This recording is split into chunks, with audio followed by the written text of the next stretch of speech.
The following podcast contains naughty language and ridiculous situations. Listener discretion is advised. Probably outside of the Stranger Things franchise, Netflix's Squid Game comes in a close second in popularity to us horror fans. If you saw the original series and or the watered-down Americanized TV game show variety from a year ago, you know that things can get pretty intense once the players are whittled down to single digits. Well, Season 2 of Squid Game will finally premiere December 26, 2024, with a third and final season to be released sometime in 2025. Many characters from the first season will be reprising their roles, with original writer Hwang Dong-hyuk slated to direct. Personally, I hope they bring the violence back instead of treating the losers like they were on The Price is Right. The second season was good, but the total lack of violence hurt the overall tone of the show. Hey, but enough of my belly aching. Creepy Girl will be joining us for a double feature tonight, and the fun is just getting started. And welcome to Trick or Treat Radio.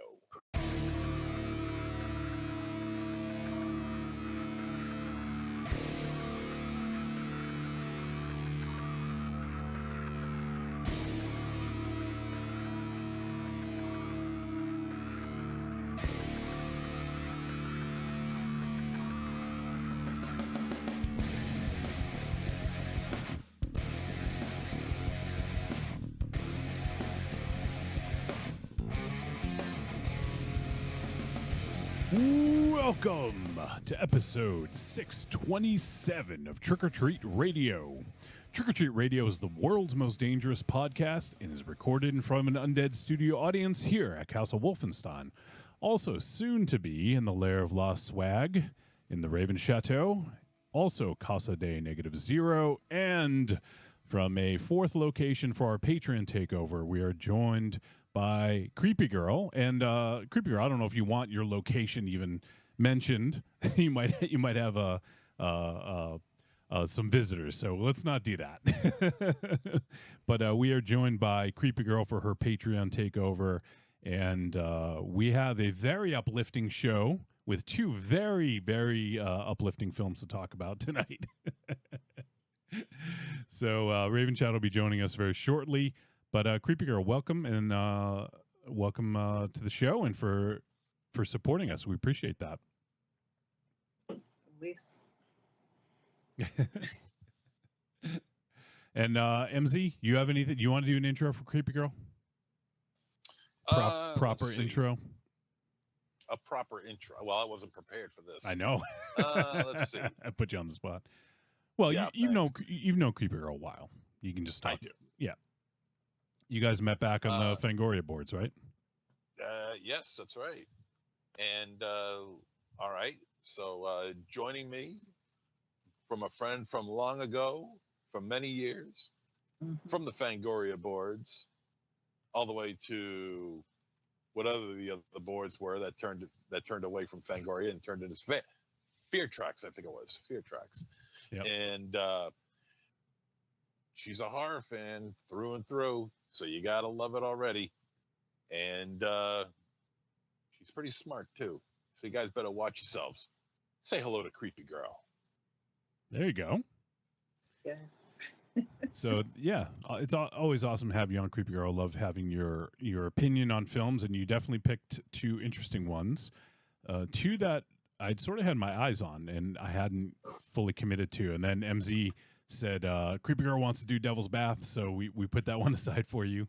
Yeah, I've been looking forward to talking about both of these. They should be interesting discussions for sure. So yeah, but Creepy Girl, why don't you talk about you've been doing some reviews on online. Do you want to talk about that a little bit and tell people about that?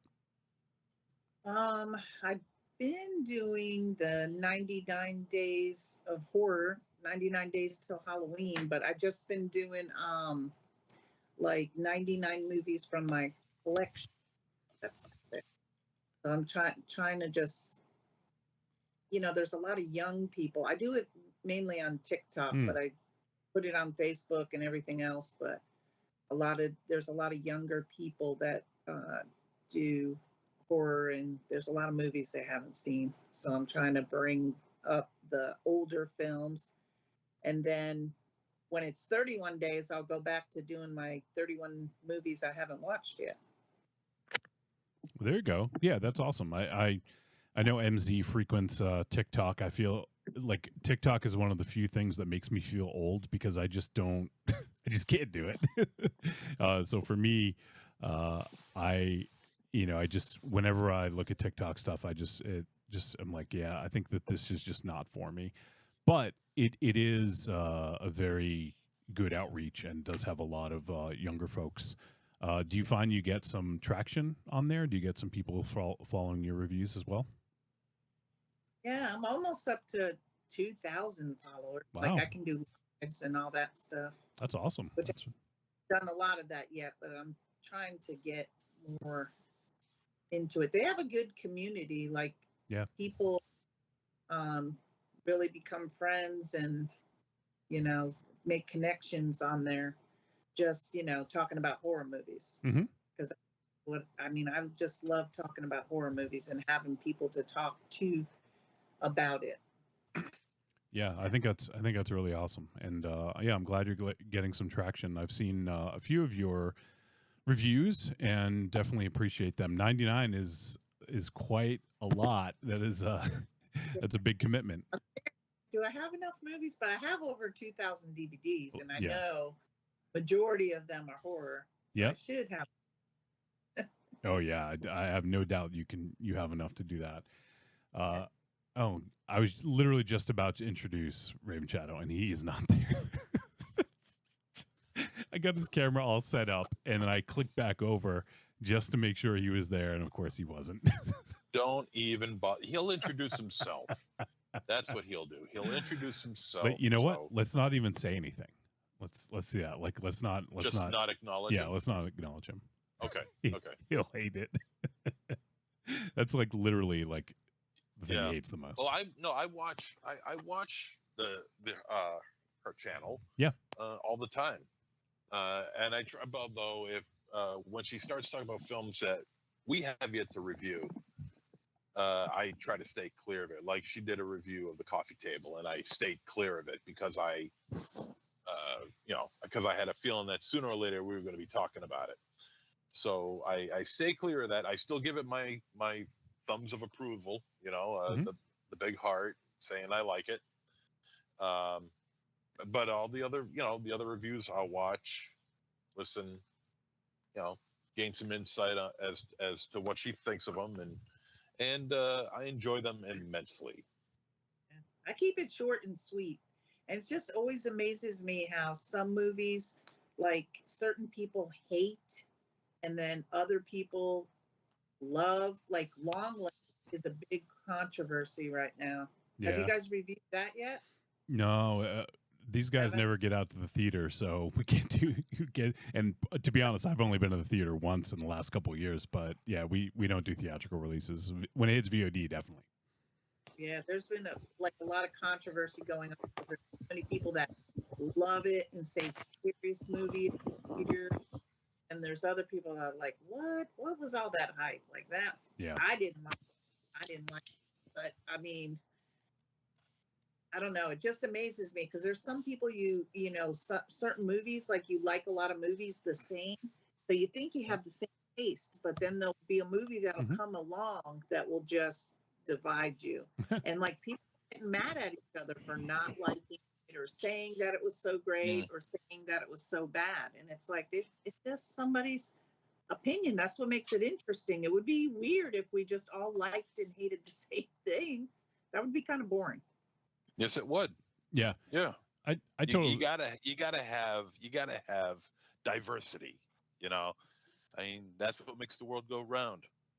But then again, just getting up too fast can sometimes make the world go round. Yeah, I totally agree, and it's always interesting because you think you're like, oh my god, this movie is like tailor made for this person or for this group of people, and then you talk about it, and then they're like shitting all over it or something. So I think sometimes it's just whether or not someone can engage with a movie, and that can be there can be very different things, very different reasons as to why that happens. You know, I think the way someone enters a movie, if they're having a bad day, I mean, that could affect it. It could be if there's something in the movie that is offensive or that they didn't want to see necessarily. That could also affect it. So yeah, it's always interesting to see. And I mean, from the previous films, Oz Perkins, he definitely is a little bit divisive. We did like Black Coat's Daughter. We had heard so much about. We heard so many good things about it. We did it, and I don't think any of us really liked it all that much. It was okay. Yeah, and there were some others. What else? He did Gretel and Hansel, which I actually really liked. That we didn't do that on the show though. But you know, his stuff is definitely an acquired taste, I think, a little bit. So I haven't seen Long Legs yet, so I can't comment on that. But yeah, he is someone who does sort of cerebral horror that. It wasn't that. It was kind of a good story and everything, but and it just had things in it that were not, like, I don't like when things aren't believable. Like, you know, I know it's a movie, but there has to be like something that can make it believable to make it scary. But there was too many things that was like, that doesn't even make sense. Like, that's, you know, and it just wasn't believable. I don't want to say too much because you guys didn't watch it, but yeah, that was my problem with it. But I was so mad because I went to the theater to see it because everybody was like, movie of the year. And I was like, what? I mean, even my daughter went with me and she was like, she wanted to go see Quiet Place. And I talked her into Long Legs. And then we were like, that was not a movie theater movie. Well, I can't wait to see Long Legs. It's my most anticipated film of the year. So, I mean, I've heard some good, I've heard some bad, but I stayed away about the gist of why they felt that way. Cause I want to go, I mean, I got a faint idea of what the premise is about, but I just don't want to get in too heavy. You know, I want to go in as cold as I possibly can while knowing what the film is about. Yeah, same. I've managed to avoid stuff so far. So yeah, looking forward to checking it out. I'm hoping it hits VOD soon. Did you guys hear something? No, I didn't either. Okay. What was that? Is that the baby monitor going on?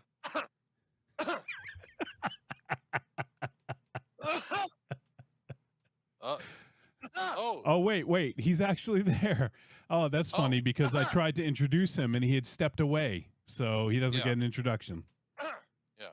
You okay? I guess that emphysema attack is finally kicking in. Maybe you should quit smoking. Are you all right? Yeah. No, yeah. Back to it. What's up, Brave Chow? Hey, baby. What's up, creepy girl? When you disappeared as I was literally about to introduce you, we just figured we'd ignore you because you'd hate it. How did you feel? Well, I did. Yep. I did. And I had an unexpected spill. Unexpected spill. Okay. Yeah.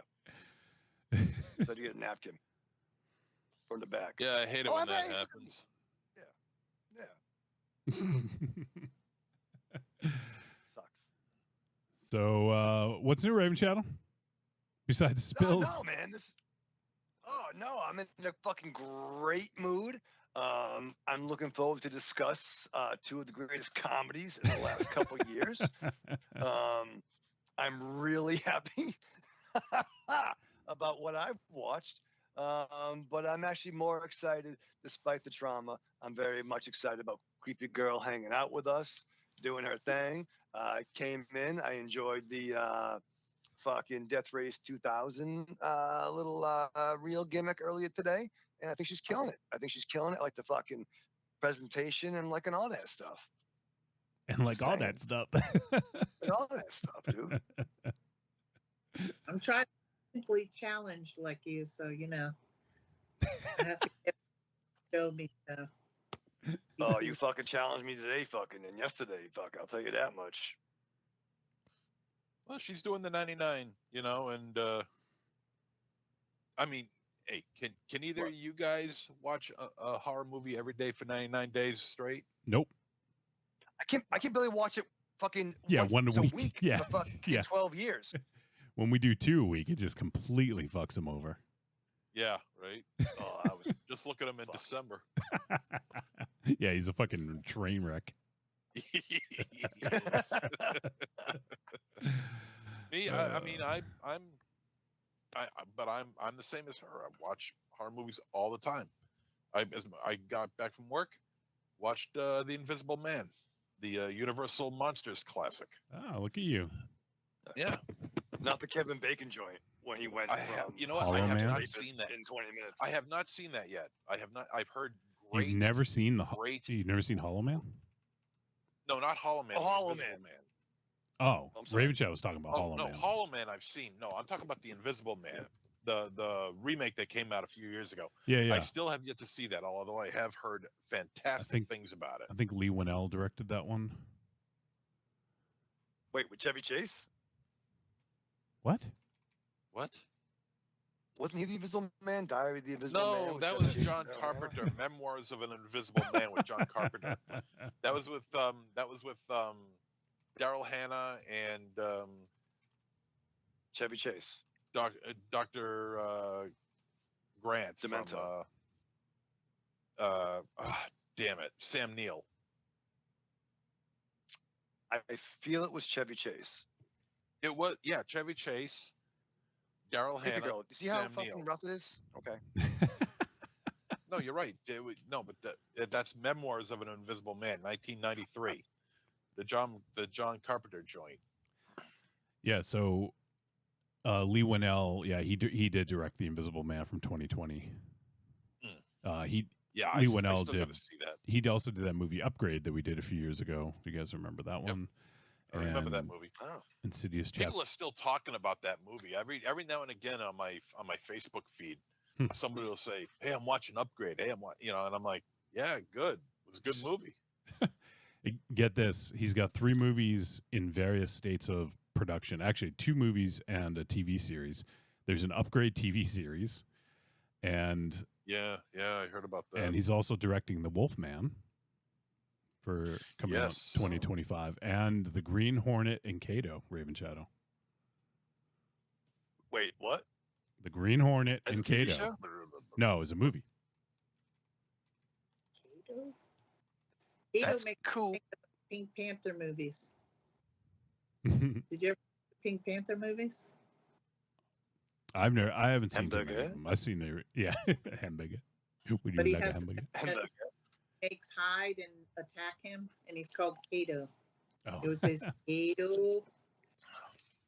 I guess I'm old fast. No. I mean, I love. I'm a huge Green Hornet and Kato fan. Yeah. From the Bruce Lee fucking other motherfucker dude from the fucking spinoff of not spinoff, but like around the Batman '66. And I did see the fucking Seth Rogen Green Hornet in theaters. Yeah, that was the thing. But I do love the character. And I Yeah. love That's Kato. why I brought it up, because I knew you're a big fan. Yeah. So. Yeah. I wonder if they've cast it. It's in development, so I don't know. Let me see if they've cast it. Yeah, no one mentioned, so it's probably early. Yeah, it must be early in development. So, all right. Well, there you go. Little Lee Winnell catch up. What else we got going on? So, I was going to ask you something, Raven Shadow, and I don't remember what it is now. Thank you. Oh, you went to the movies, Raven Shadow. We were just talking about how like none of us go to the movies, and you went to the cinema. I did with Marion. Okay. Yeah, because you wouldn't go alone. Yeah, no, I can't. No. Unlike drinking, I don't like going to the movies by myself. So we did.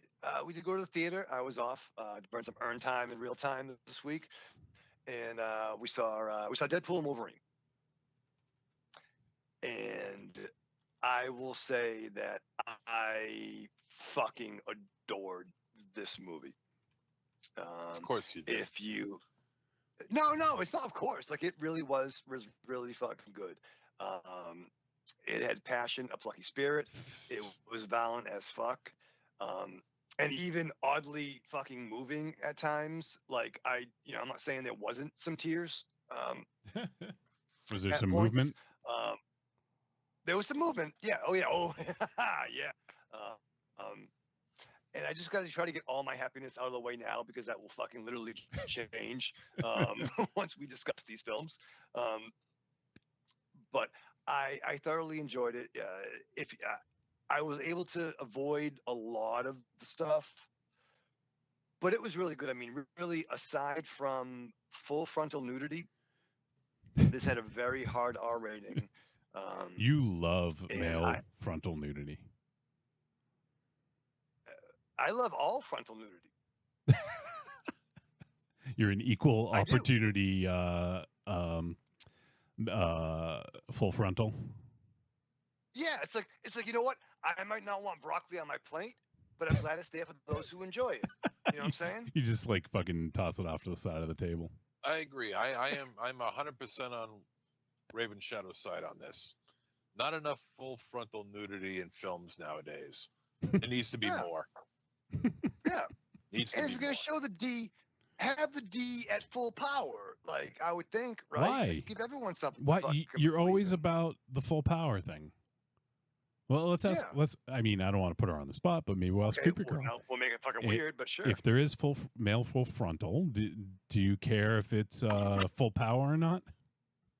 I mean, it would be better, right?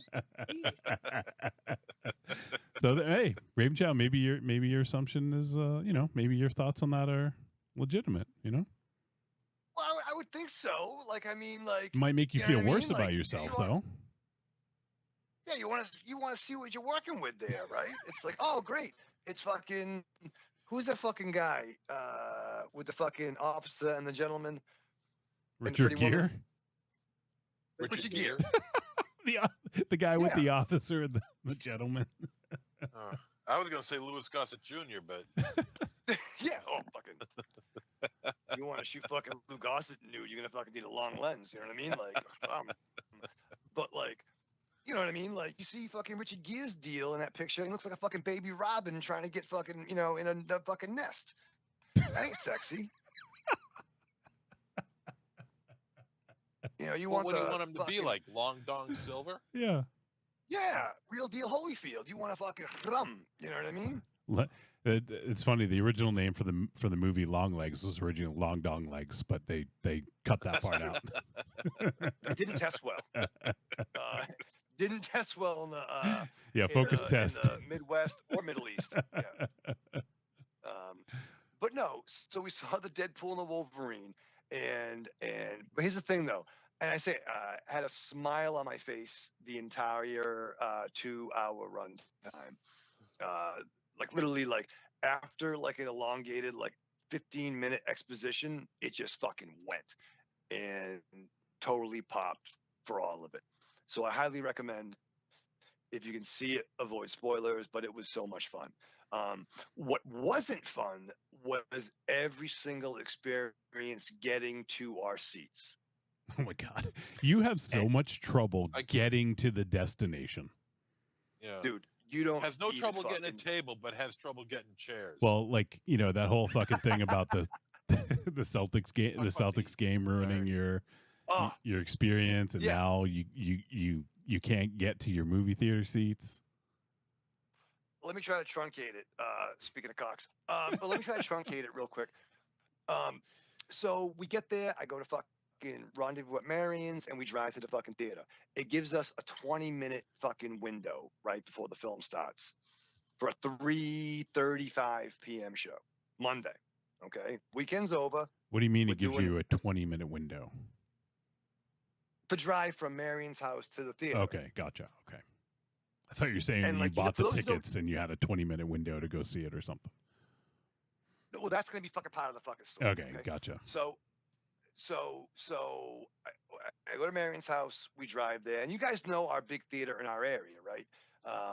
In the Worcester area. So, like, our main theater one? is kind of like, what's that? Blackstone one? Blackstone. So Blackstone is kind of like Helm's Deep. in the Lord of the Rings movies, Two Towers. Like, it's very much impenetrable. There's only one entrance. No, there's two. You can go in. There's two. What's that? There's two.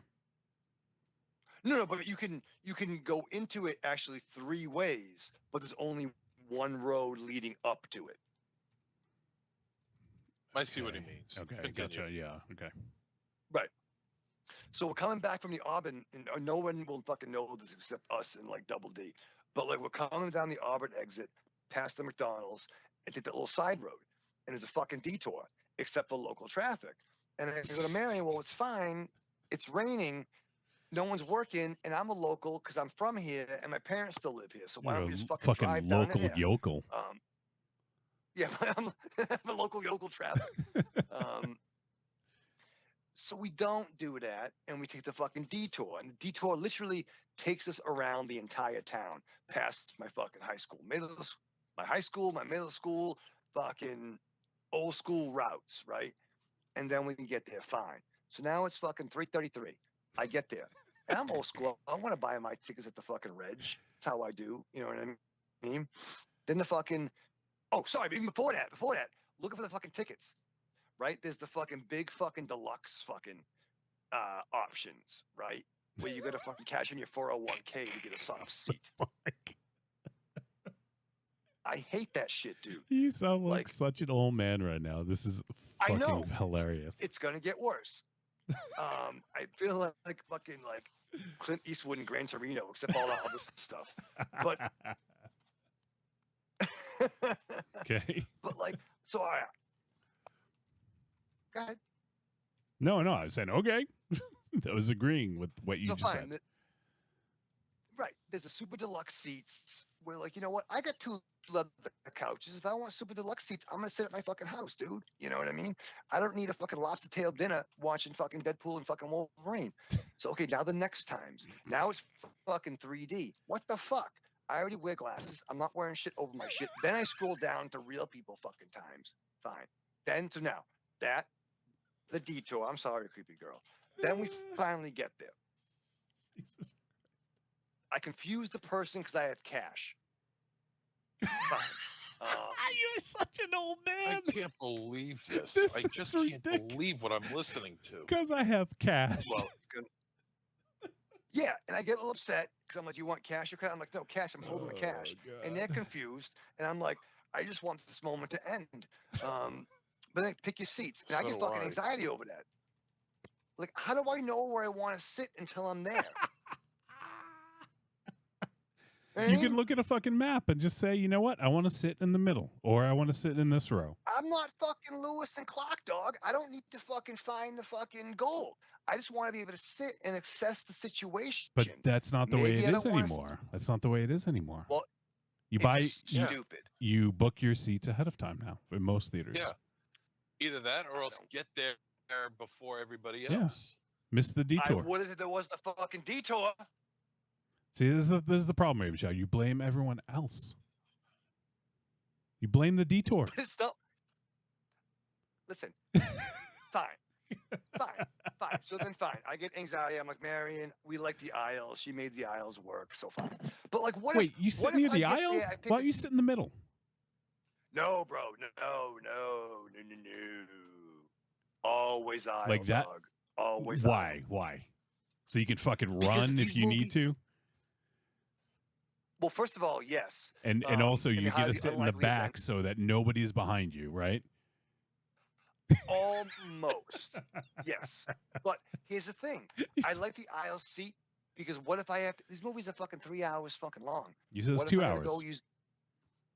It is 2 hours, but what if I got to do some business? You know what I mean? You do your business before the movie. I did that. Wow. Do you stick around to watch? Don't you stick around to watch the end credits? Also a factor, yes. So, and I did text Coin to ask, is there a fucking end credit gimmick? But so fine. So we get our end thing. We don't get the fucking tickets yet because the girl's confused. There's a woman who's taken the tickets that like she could have been a stunt double for the Crypt Keeper. It's kind of woman who, like, God bless her, you know, if you ask her, have you seen the Civil War movie? And she's like, oh, yeah, is that the one with the blue versus the gray? No, fucking the one with Captain America. Like, so she has, you know what I mean? She'll probably be, you know, surrounded by loved ones passing at home soon. So we Oh, finally God. get through the fucking barricade, right? Jesus I'm just saying she's an older woman. I go to the bathroom, and Marion gets a fucking beverage. We get together. Now, she doesn't get a beverage. She gets a fucking $8 cup that we then have to fucking find where the ice is, and then find the fucking beverage, and then find the fucking. You killed It's MZ. so much shit. Like, good. Who's fucking next, Johnny?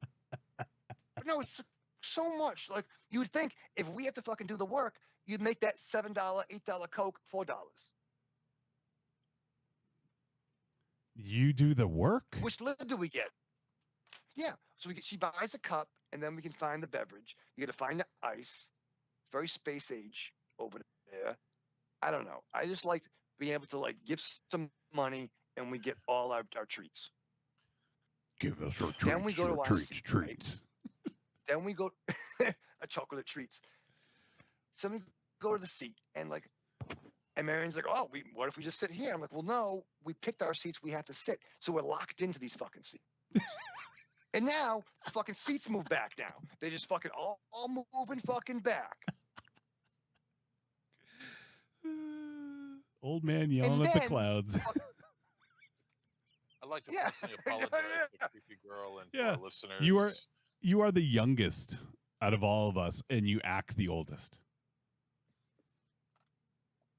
And then the fucking trailers come in. My favorite part of the fucking movie. Remember we all would go, and there'd be like 20 of us rolling deep, and I wouldn't relax until we all sat in our row. Hold the jacket, because fucking Double D's coming. Then the trailers come in. And to MZ's point, you're going to come back around again on my side. They show fucking too much. Literally, there's a movie about a serial killer played by that dude who's my boy from Impulse from Smallville. Few minutes of the trailer, it's like, boom, you see Rolling Stone, all these pictures, go in completely blind, don't know anything. And the fucking trailer goes on for 3 more fucking minutes. Like, dog, what the fuck? I took my glasses off.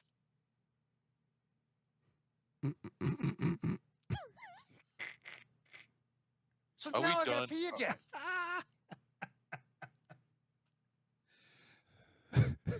It was really good. Check it out.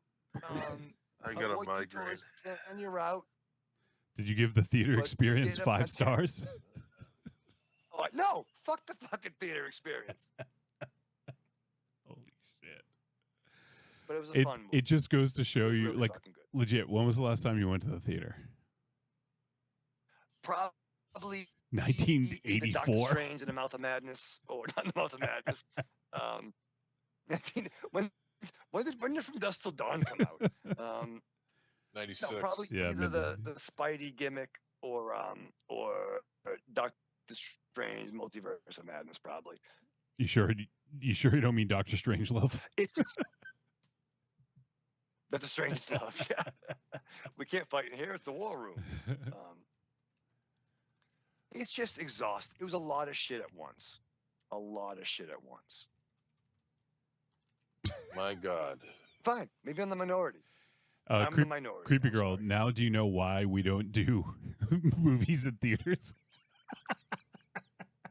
I don't have that problem here. Never anyone in the movie theater like that.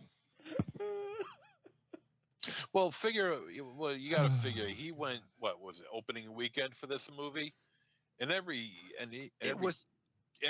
comic book geekmo is out What's there. this fucking guy? You know, Whether it's Star Wars or Marvel, like everyone, you got to make fun of somebody. So go for who's it. making fun of anybody?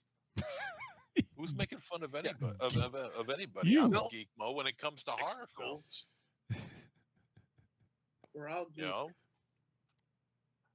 What was that? Continue. Right. Thank you, We're Creepy all Girl. geeks. Finally. We're all geeks. Yeah, well, yeah, but I mean, the comic book geekmos are a little bit See? headstrong. They're like the top. They're the top geekmos of the geekmo pyramid. See, he's like, I'm making fun of everyone, but no, I'm going to put them at the top of the geek mode to make myself feel better. Well, come on. I mean, how many of these movies are there, for Christ's sake? What are there? If we had to count how many Marvel Universe movies It was like that have 70 been or made something. I don't know. since Sam Raimi started kicking this whole thing off in what, 2002 was it? Well, to be fair, it would be 99's Blade that kicked off the new era. But then, to your point, how many fucking Universal fucking monsters came out? How many fucking Draculas have there been? How many fucking Wolf? Oh, we started about Wolfman and the fucking Invisible Man. As far as Universal monsters, as far as Universal monsters go, there's only 2 Draculas. That's Dracula that's and there's 2 Draculas.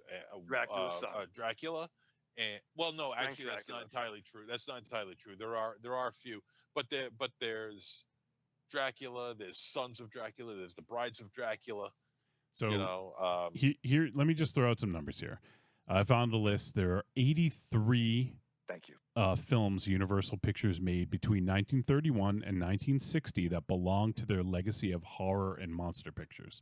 So there's 83. Right. Now, granted, that was over a 29-year period. And for Marvel, this is only Marvel Studios that I have. So this does not include Sam Raimi's Spider-Man. It doesn't include Blade. It's just from what? Iron Man on? Is that the... Or is it Iron the Man Hulk? on. Okay, Iron Man on from what, 2009? 2008? The Iron Man on. Okay. Yeah, and then Hulk came out afterwards, the third Hulk, or the second Hulk. Okay. There are 34 of those. So 83 Universal in about 30 years. And there's like just under half of Marvel movies in a 16-year period, I think. So in almost half the time, there's like half the movies. So I guess in a way, like if you think about it, they'll probably end up being about the same amount as the Universal monster movies. But that also wasn't a shared universe. As far as runtime goes, I mean, we're talking... Oh, yeah. I mean, as far as Universal Monsters go, I mean, you're talking about a film that runs maybe 70 some odd minutes, between 70 and 80 minutes. Meanwhile, an average Marvel film runs at least 2.5 hours. I'd say 2 hours 10 minutes average. Which is just, and that's on average, which is asinine. No movie needs to be 3.5 hours. A runtime is a different conversation. Yeah. A runtime is a different conversation. But like, how many Godzilla pictures have they been since fucking from -1 to 1 to fucking Matthew Broderick to Gedzuki? Jeez, I don't even want to talk about the Matthew Broderick one. Maybe we should. No, maybe we shouldn't. Done. Good. That was the most in touch with the character. Made even more money. I'm kidding. I'm sorry. I'm stuck with. But we got 2 movies to discuss tonight. Maybe we should get started on them. We probably should. Because we got a lot to talk about. Yes, that was a good point. Raven Shadow sounds like a very harrowing experience. I hope you took the next week off from work just to kind of recover and recoup. I had one more day off planned. Oh, thank God. Okay. I did. Yeah, it was touch and go, Wolfie, for sure. More touch than go. It was. I was by myself. I don't want to talk about it with Creepy Girl here, but it was fun. And then I mowed the lawn. Of course you did. I just really wanted to kind of get the fun stuff out the way before we really unearth some trauma and unbox a lot of fucking fucked up shit. Yeah, listening to that was a lot of fun. Yeah, MZ is fucking experiencing trauma right now. Yeah, I am. It is fun. It is fun. I've literally had fucking instinct. It is fun. I've had instinct stuck on my head for fucking, that's fucking bad. But it's awesome. It's fun. Check it out. All right. So you like the movie. I hear there's a lot of cameos, a lot of fun stuff in there. For the what'd you call them? The Geek Mo's? Cameos. Geek Mo. Geek Mo. Yeah, the Geek Mode. Yeah, that's good. The Geek Mode Squad. Because all fucking. That's good. It's nice. All right. Well, yeah. Why don't we start to wrap this up? Because I am anxious to talk about these films. because yeah, I'm a glutton for depression. So let's get into it.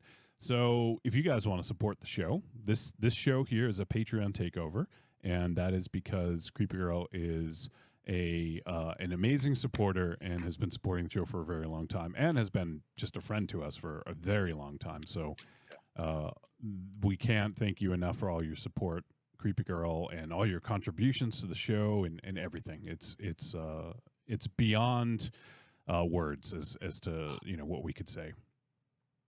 Do you want to try though, Raven Shadow? Best. What?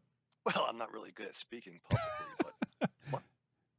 And Creepy Girl, what I saw you say? What did you say? I think we talked over you.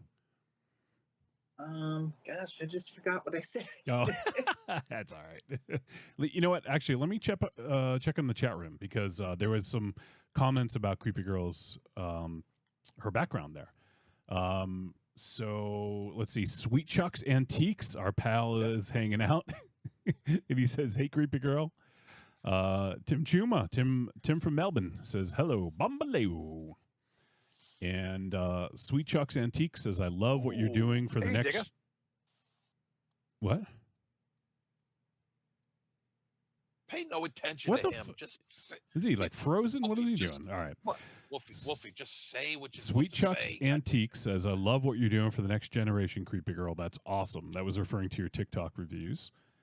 And Tim Chuma, he says, "Happy birthday, Ozzy Osbourne." Thank you. I'll be sure to let him know. The little man turns 13 tomorrow. Oh, Wow, already. Yeah, it's fucking crazy. Oh, shit. He still is like a fucking puppy. He's got so much energy. It's crazy. So, Yep. Evil Corny says, "What's up, Creepy Girl?" Morning. Yeah. Tim Chuma says, "Stay away from Twitter. People spoil things on purpose there immediately." Yep. Evil Corny says, "I liked long legs a lot." All right. Well, now we know a little bit more about Corny's kinks. He likes long legs. Okay. Corny, yeah. Yeah, and blondes. True. Tim Chuma says, "I have Myth coming up and Train to Busan Save the Green Planet this weekend, so no movies for a bit elsewhere. Deadpool and Wolverine, as people were spoiling it already." Yep. Sweet Chuck's Antique says, "I just had that dinner gimmick and turned on the YouTube gimmick, and now I'm watching you guys." Then Carpenter did that invisible gimmick because we were talking about that earlier. Evil Corny says, nice podcasting room, Creepy Girl." Thanks. So everyone's loving Creepy Girl's background there. Are those all films, Creepy Girl? Yeah. Yeah. All DVDs, That's awesome. Blu-rays. Very awesome. Let's see. Let me take a look. Sweet Chuck's Antique says, "Deadpool and Wolverine was amazing. Best Marvel work in years." Sweet Chuck's Antiques also says 118 F-bombs in Deadpool and Wolverine.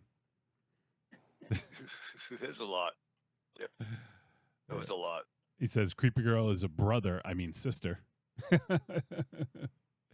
Yes. Let's see. Sweet Chuck's Antique says, "I think you're cursed, Raven Shadow. The one time I drove you home, we were in the middle of a massive ice storm."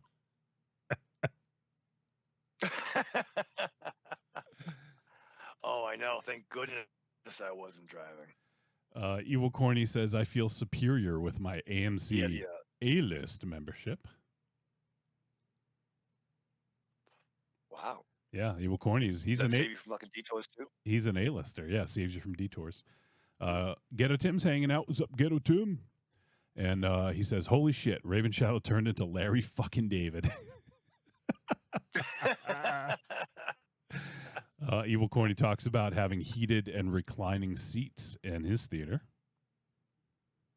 What do you think of that, I Raven don't Shadow? need that. I don't fucking need that. No? I don't need it. I don't need it. You know what? You I need had fucking heated seats in my uncomfortable fucking Jetta, and that was fun. you need What? uncomfortable, sticky seats? Is that what you want? I gotta listen. I gotta be like fucking Mick Foley in a hardcore match. I come in, I pour thumbtacks on my seat just so I can stay awake. That's what. These That's the motherfucking plus reason. extravaganzas. That's the reason. Like, I Because put myself in a fucking if it's a comfortable Yeah. fucking chair, he's gonna fall asleep like he does at home. That's what it is. yes. or on a car ride or whatever. Get some fucking sleep.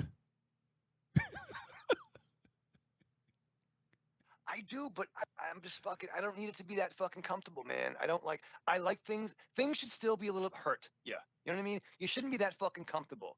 I wear fucking blue jeans and combat boots in fucking 90-degree weather. Because you know why? It's how I do. No, because you're a fucking crazy asshole. It's how you look. That's why, because you're a crazy asshole. All right. And the day that we ever see this guy in shorts, I've seen it like once. Those with little his toothpick legs. Yep. And let's see. Nice. You can bash me in front of Creepy Girl? That's fun. Yep. Okay, that's cool. That's dope. Sweet Chuck's Antique says, instead of that Nicole Kidman Welcome to the Theater ad that runs after trailers, we should just have the Raven Shadow Theater Chaos be the lead-in. Have that story be the fucking lead-in. Let's go out for a smoke break. Let's go out for a smoke break. Evil Corny says, I want to talk about Godzilla. Damn it. Get a Tim says, the Broderick Godzilla was a blood fart. Yeah. That's a nice way of putting That's it. Australian slang for awesome. Actually, yeah. All right. Evil Corny says, Raven Shadow rocking that summer swamp ass within.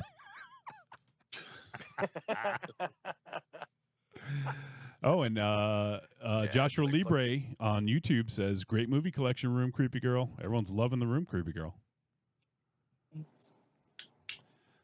All right. So I think, okay, I'm all caught up now in chat. So now let's go to the transition out of this into the break. So if you guys want to support the show, you can do so a few ways. The best way is Patreon, patreon.trickortreatradio.com. And you can join for as little as $2 a month, and it goes up from there. If you guys want your own Patreon takeover, you get in the highest tier, and you can pick 2 movies and come join us on the show if you want to. So there is that. And we also release an exclusive episode every month, so you can get access to those. And much more, like live events as we run them and such. So give it a look, patreon.trickortreatradio.com. Also on trickortreatradio.com, you can look for the Amazon logo on the front page. You scroll down, click on it. It's going to bring you to Amazon. It's going to input our affiliate link. Everything you purchase in that session gets attributed to us. It doesn't cost them any extra, Michael Raven Shadow. That's another way to keep the lights on. And it's another way to help keep. I think you're lagging behind your internet. I think something's going on there, Raven Shadow. I don't know. Maybe it's a fucking detour, Wolfie. Yeah. I don't fucking know. All right. And finally, we have the greatest hits of Trick or Treat Radio volumes 1 through 3 on trickortreatradio.com. You can check those out. It's a little sampler of the early years. So give those a look. All right, Raven Shadow, you sit down to watch 2 movies, 2 uplifting movies. What do you do to prepare for these movies? Oh, I get excited because I know we got a fucking girl, dog. Creepy Girl's in the house. I mean, you know what I mean? You fucking know her resume. You know what she does. You know, she's the hippest, kookiest, cuckoo-cuckoo-iest cat in the room, man. She's dope. She's flowing. Her knowledge is on point. So I get excited. I'm like, you know what?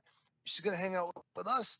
You know we're going to fucking have some fun-loving movies that we can laugh at, maybe make some jokes, and just really have an overall really just good time and feel good about ourselves and our life and family.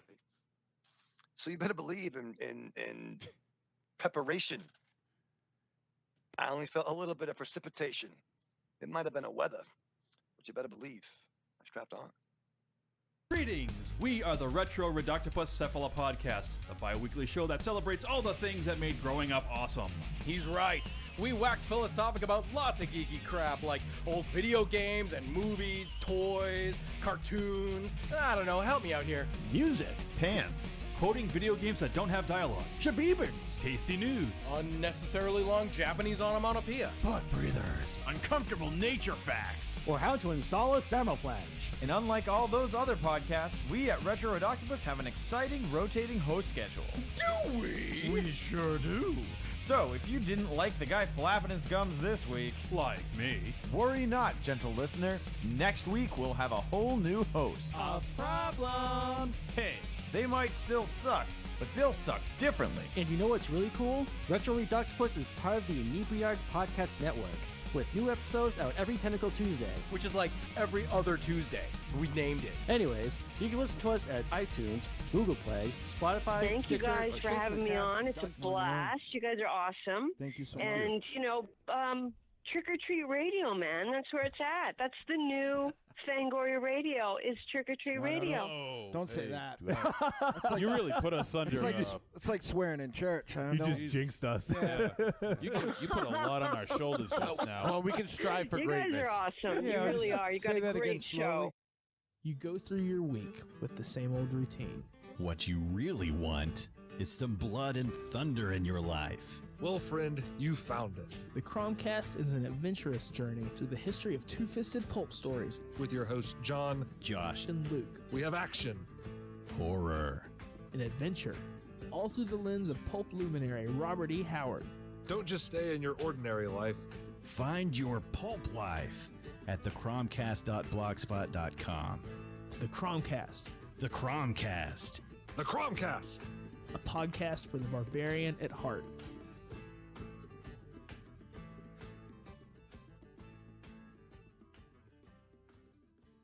Hey, you matzo heads. This is Larry Fine, and you're listening to Trick or Treat Radio.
All right. We are back on Trick or Treat Radio.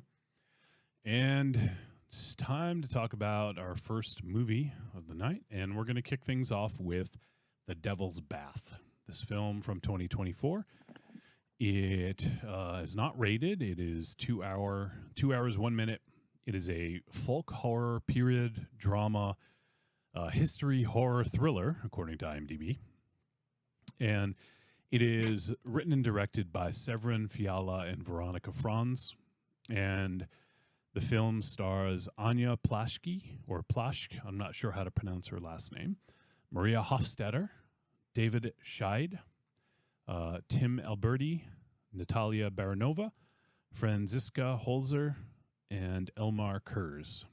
And the synopsis for this film: Austria in the 18th century. Forests surround villages. Killing a baby gets a woman sentenced to death. Agnes readies for married life with her beloved, but her mind and heart grow heavy. A gloomy path alone, evil thoughts arising. It's almost like a poem, Raven Shadow. Did you write that? Yeah. Yeah. There once was a man from Nantucket. What? Yeah. So instead of Austria in the 18th century, it was a man from Nantucket. Yeah. No, I mean, everyone knows that poetry is all about seduction, and I was really into that. All right. So this film, well, let me first talk about Severin Fiala and Veronica Franz. We've done at least 2 films from this directing duo before. They did Goodnight Mommy, the original Goodnight Mommy from 2014. Yep. And we did that on the show way back then. And also The Lodge, which we did also several years ago. And yeah, like 2019 or something like that, 2018. Yeah, and that film starred Riley Keough, who is Elvis's granddaughter. And let's see, Richard Armitage and Alicia Silverstone. Wait, That's Elvis's right. granddaughter? Elvis's granddaughter, yeah. Oh, shit. Uh-huh. The Elvis, yes, that Elvis. So she starred in that one. Right. Not Costello, but the other one. Right. And so I think for the most part, I think we dug. I mean, if I recall correctly, I think we dug both of those films fairly well. Yeah. And Goodnight Mommy maybe was a little bit lukewarm for some people, but yeah, I mean, clearly they've done. They have a history of doing horror, and they've also done a couple episodes of the TV series Servant from Apple TV Plus as well. Yes. That's the fucking shit, and we're gonna fucking get to that later on. Yeah. All right. So before we start, I want to ask Creepy Girl if you could summarize what about this film made you want to choose it for the show to discuss on the show. Well, I really felt like it was a movie that you should have a woman on, because there's a lot about what women go through. So yeah, definitely. The fact that it's based on a true story, this stuff really happened. Like the gist of the whole movie was stuff that really went on and what women go through. And that's why I just thought that would be a good one to discuss with, a girl, not just the guys. No, I agree. I think it will be good to get an opinion from a woman, because we can't even begin to imagine the pressure and stress that comes along with some of the stuff that this film sort of broaches. So, okay, great. Well, with that, why don't we get into some first impressions? And I don't want to put anyone on the on alert here, but does anyone have, are they chomping at the bit to go? Because otherwise I can start on this one unless someone else is. No. Okay. So I'll kick it off. And were you raising your hand, MZ? Oh no, well yeah, I was gonna say something. Whoa. But, go ahead. Okay. All right. Well, like we said, it's glad to see we got we got here for tonight a woman's perspective on this particular film, which makes a lot of sense. And I'm not going to repeat what was already said because I agree with it wholeheartedly.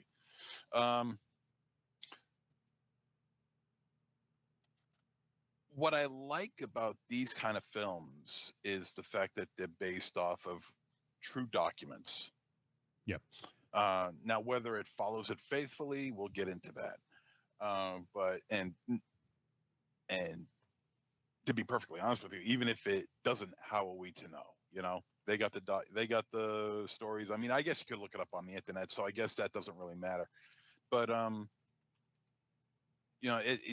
you need a woman's perspective to direct this film. You can't have a man directing a film like this. It just wouldn't work if it was a man directing this. Yeah,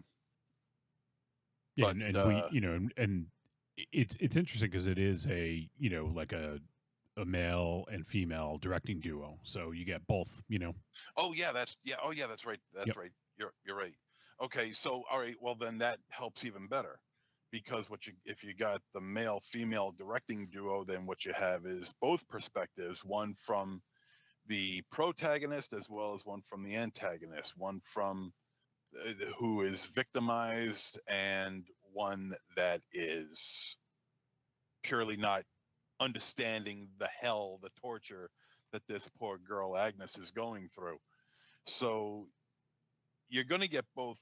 You know, the movie is purely told from Agnes's point of view.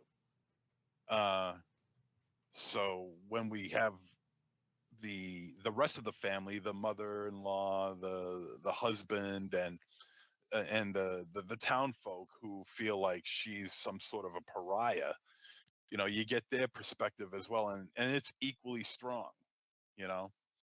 So but to make a film like this, you know, you got to do it with kid gloves. You got to have a great amount of tenderness, but you also got to show the horrible side of depression and how people react to that, especially in this time frame. I mean, mid 1750s Austria, I can't imagine is a very understanding time when it comes to things like this, and this film shows that. It displays it.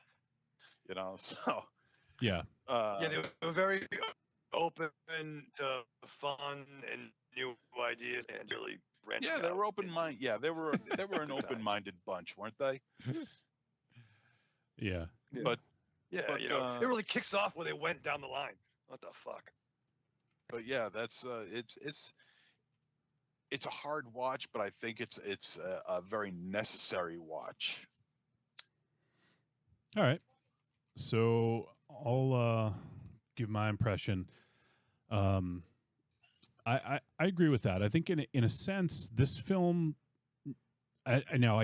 Let me make it clear. I don't want to compare it to this film because I feel like they're not really all that similar, aside from the historical period drama. But this, I think, and The Witch are two films that share some similarities in that they were based on historical events, you know, like documentation, and there was research done to try to get them right.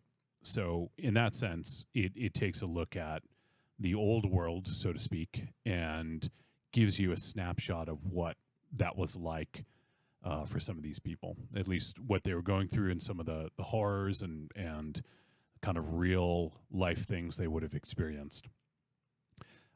So yeah, I think that this is an interesting film, and it does put into perspective like the plight of women even now, even in this day and age, because a lot of these societal pressures like don't wear off. You know, it's like it's back then. I mean, we'll get into more of the details, but this woman, Agnes, she's expected to be a wife, a homemaker, and a mother. And when she hasn't yet become a mother for reasons we'll get into, I'm sure, people look at her weird and think that, oh, well, there's something wrong with her. And that really kind of affects her, you know, and she can't really talk about the sort of stuff of what's going on for fear of, you know, like giving other people a bad reputation or, you know, whatever, or seeming crazy for saying something like that, you know? So yeah, I can see how this film still to this day would ring true for a lot of people. And it's interesting to see it from this perspective. And we do get a sense of the isolation and depression that Agnes feels. You know, and even to the point where we see her sitting with, like, basically sitting with the woman who was beheaded at, you know, from the very beginning of the film. There's a woman who doesn't sacrifice. She kills a baby, and she does it on purpose, basically to get her I'm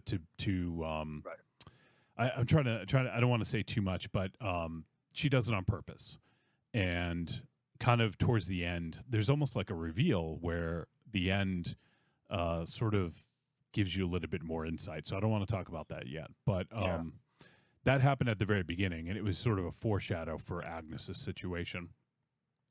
But Yeah, it's a pretty intense flick, and it really kind of goes to show you what it might feel like to be in Agnes's position, whether it was back then or even now in this day and age. And I do want to say the performances I thought were really good. I thought Agnes, played by Anya Plashk, I believe is how you pronounce that, was really good. And she actually is not an actor like she is, but it's not her first thing. Like she's actually in a project, a musical project called Soap and Skin, and that's her first, her first talent, her first thing that she does. And so she also wrote the fucking music for this, which I thought was outstanding. Oh, the music. Yeah. So she not only starred in this, she also wrote the music. And it was a very difficult role. We'll just kind of leave it at that, I think. Challenging, we'll say. But let's see. I'm trying to think if there's anything else. So she did grow up in Austria, and this film is Austrian, so it makes sense. I believe I've actually heard their music. I've heard of the band, and I believe I've heard Soap and Skin, but I couldn't like place where I would have heard it or whatever. So, just looking to see if she did any other. I don't think she's done any other soundtracks, to my knowledge. So, all right. Well, I'll kind of stop there. I thought that this film just did a really good job of showing what that probably would have been like. The other thing I'll add is that this film is definitely, it was difficult for me and Tanya to watch at times, especially when they kept showing one animal in particular. Not just you guys. Yeah, I'm sure it's not. That's why I mention it. It's not. I don't think it's just because we're vegan. There was a couple really difficult moments in this film, even at the beginning with the baby. Like that was even kind of difficult. Even though that was hard. Yeah. So even I admit that was hard. Yeah.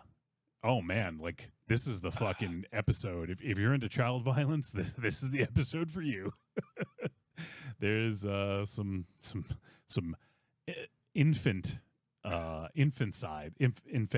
That's what I mean. There's some infant death. Infanticide.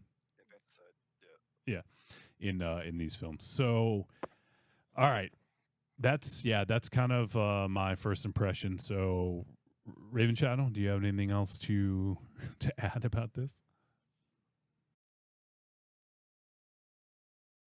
Or maybe he's frozen. There you go. Okay. All jokes aside. All jokes aside, this was the second film I started out of the two. And maybe just to preface it now, I think both these movies, if you're interested already, press stop and watch, beforehand.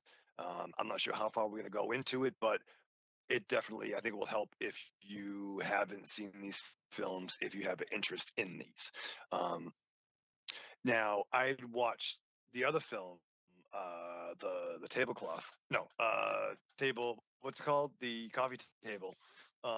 Tablecloth. First, and actually, I stopped it in the tablecloth. I stopped it 20 minutes into it because I'm like, whoa, it's fucking 10 at night. I need to fucking calm down a little bit. And I'm not going to fucking go into this right fucking now after watching Deadpool and Wolverine because that was fun. Let me put some G.I. Joe cartoons on because I'm 47 years old. So I tried to cleanse the palate the next day with this picture.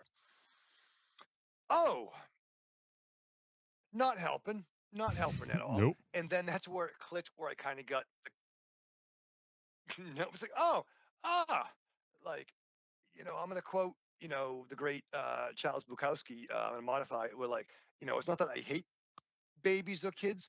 I just like it better when they're not around. But it was like, whoa. But then I kind of got the cut of what I think, and Creepy Girl, tell us if we're wrong, what you were trying to show us. And I think you said some of that. And I think it's not only from your real life experience as a real human being, also as a horror film fan, that this might be something in your wheelhouse to try to show, a triple threat of assholes like us, something that might be really, you want to see something really scary? Um, but yeah, it was some great cinematography. Please, go ahead. Sorry. Me? Yeah, I was mid chew Raven Shadow, so I Yeah, had please, to. yeah. Okay, so I Raven thought Shadow's done. Creepy Girl was gonna jump in. Yeah, so Yeah. Creepy Girl. Yep. Go ahead and give your first impression. So when you first watched this movie, sort of what were you thinking? I mean, I knew about that it was about suicide by proxy, so I knew it was going to have a lot of religion, and it was way back when there weren't all the comforts and life wasn't easy, and I had heard there were some extreme things in it. That's always what draws me to films, when people are like, "Oh my God, you got to see this! It's crazy." So, that was how I went in, like thinking I gotta brace myself for this one, which I think ended up definitely happening. Yeah, it it it actually. I hope she won't mind me saying this, but we watched this pretty late at night over the weekend, and Tanya said the next morning that she actually had like nightmares about about this movie. Not about this movie, but some of the events of this movie. Knowing true too. Yeah. So it, approach with caution, I guess. I'm sure it's more impactful for women, I would imagine, but still, it's very visceral, of what happens. And it's interesting because I thought this was going to, I would consider this a folk horror movie, but it's not folk horror in the way that it involved a lot of like, magic or black magic or even like earth magic or anything like that. It was more of like a folk tale, sort of. Yes. And folk horror is kind of difficult to define, but it typically has to do with like the folk tales or myths of like a land, of like of a culture, and this in a way did sort of embody that, but not in the typical way I think that it would. So, but with that, And that's go ahead, Raven Shadow. fair. I think. No, on one hand, both these movies, you can totally see the symmetry as the most depressing double feature of all time. But right, there was no. We are the Walking Dead. Like, the what fucking people do are scarier than their gods and the demons they create to make up, because it's fucking dark out for 8 hours at night. It was more about mental Right? health, Like, too. The mental health movie. Oh, for sure. For sure. And these, characters, like, they're probably 20 and like 18, if that. Like, they're young kids. Yeah, and I don't think it even alluded. It was at the edge when you'd only be 14 and alone, Yeah, I don't think it even alluded to how old they were, but I would say early 20s or something like that. And I don't know how much we want to get into the dynamic between Agnes and Wolf. Is it spoiler if we talk about sort of what's going on with Wolf? What happened the wedding night? It was right with his friend. Yeah, with his friend. So with his friend. Wolf wasn't as interested in Agnes as you might think. Yeah, as you might think. There's more to it. Maybe it's not. maybe it's not worth saying. Well, you know what? Honestly, I don't think it really matters that much because it's not a spoiler. It's just there's a reason why Wolf doesn't get Agnes pregnant. It's his own fucking thing, but she has to pay the price. So it's literally sort of like shows like a patriarchal society where the man has the problem, but the woman has to take the burden of that problem. You know, so it's really kind of Woman has to have the solution. What's that? What was this about solution? Man has the problem. The woman has to have the solution. Right, and man gets to, in this case, gets to just completely disavow it or not acknowledge it, and you know, because Wolf doesn't want people to think there's something wrong with him, you know, but it's okay if there's something wrong with his wife. But yeah, I think and there is a point in this where there is a suicide. You know, not this isn't with any of the main characters, but there's a point at which there is a suicide, and they very much harp on the fact that this is wrong. The suicide is wrong because you cannot be forgiven by God. You go straight to hell. You don't have an opportunity to be forgiven, and that's a very huge thing about this movie is admitting you did something wrong, being forgiven, and then being able to, you know, from there do you know, whatever, you know. Go ahead, Kruger. Were you going to say something? No, that's the whole movie about. It seemed like it was Catholic. Yeah. Because it's one thing. I am a Catholic, and that's one thing I never understood, that you can just confess your sins and you say whatever, Hail Mary, blah blah blah, and it's okay. But that's the whole thing about the suicide by proxy, is because if you commit suicide, then you're definitely damned to hell. You're not going to heaven. Yep. But if you just do something wrong and confess, then you can die like you want to, but you'll get to go to heaven. Right. It just to me just proves how ridiculous Catholic religion is. You know. Well, that's the whole thing about it. I mean, well, that's the thing about religion in a nutshell as a whole, is that it's just a form of control. Mm-hmm. You know, this, you know, somebody wrote some shit in a book, called it the Bible, and said, okay, this is how you're supposed to live your life. Yeah, these are the rules. If you do any of these things that are wrong, that are against what I believe is God's will, then you're going to go straight to hell, you know, and that's all control. I mean, and they weren't aware of it back then, and it's amazing how many people are still not aware of it today. I know, but that's all it is. That's all religion is nothing but a mind fuck, a complete control mind fuck, you know, and they bought it hook, line, and sinker, you know, and we're talking about Austria, 1750s, and they were, you know, heavily religious people. Everyone was, you know, because somebody put it in a book, called it a Bible, and said, this is what God wanted. You know, I mean, I don't buy into that stuff. I'm an atheist. I don't buy it. I don't get it. It makes no sense to me. You can't, and you'll never convince me otherwise. But all it is control, and especially if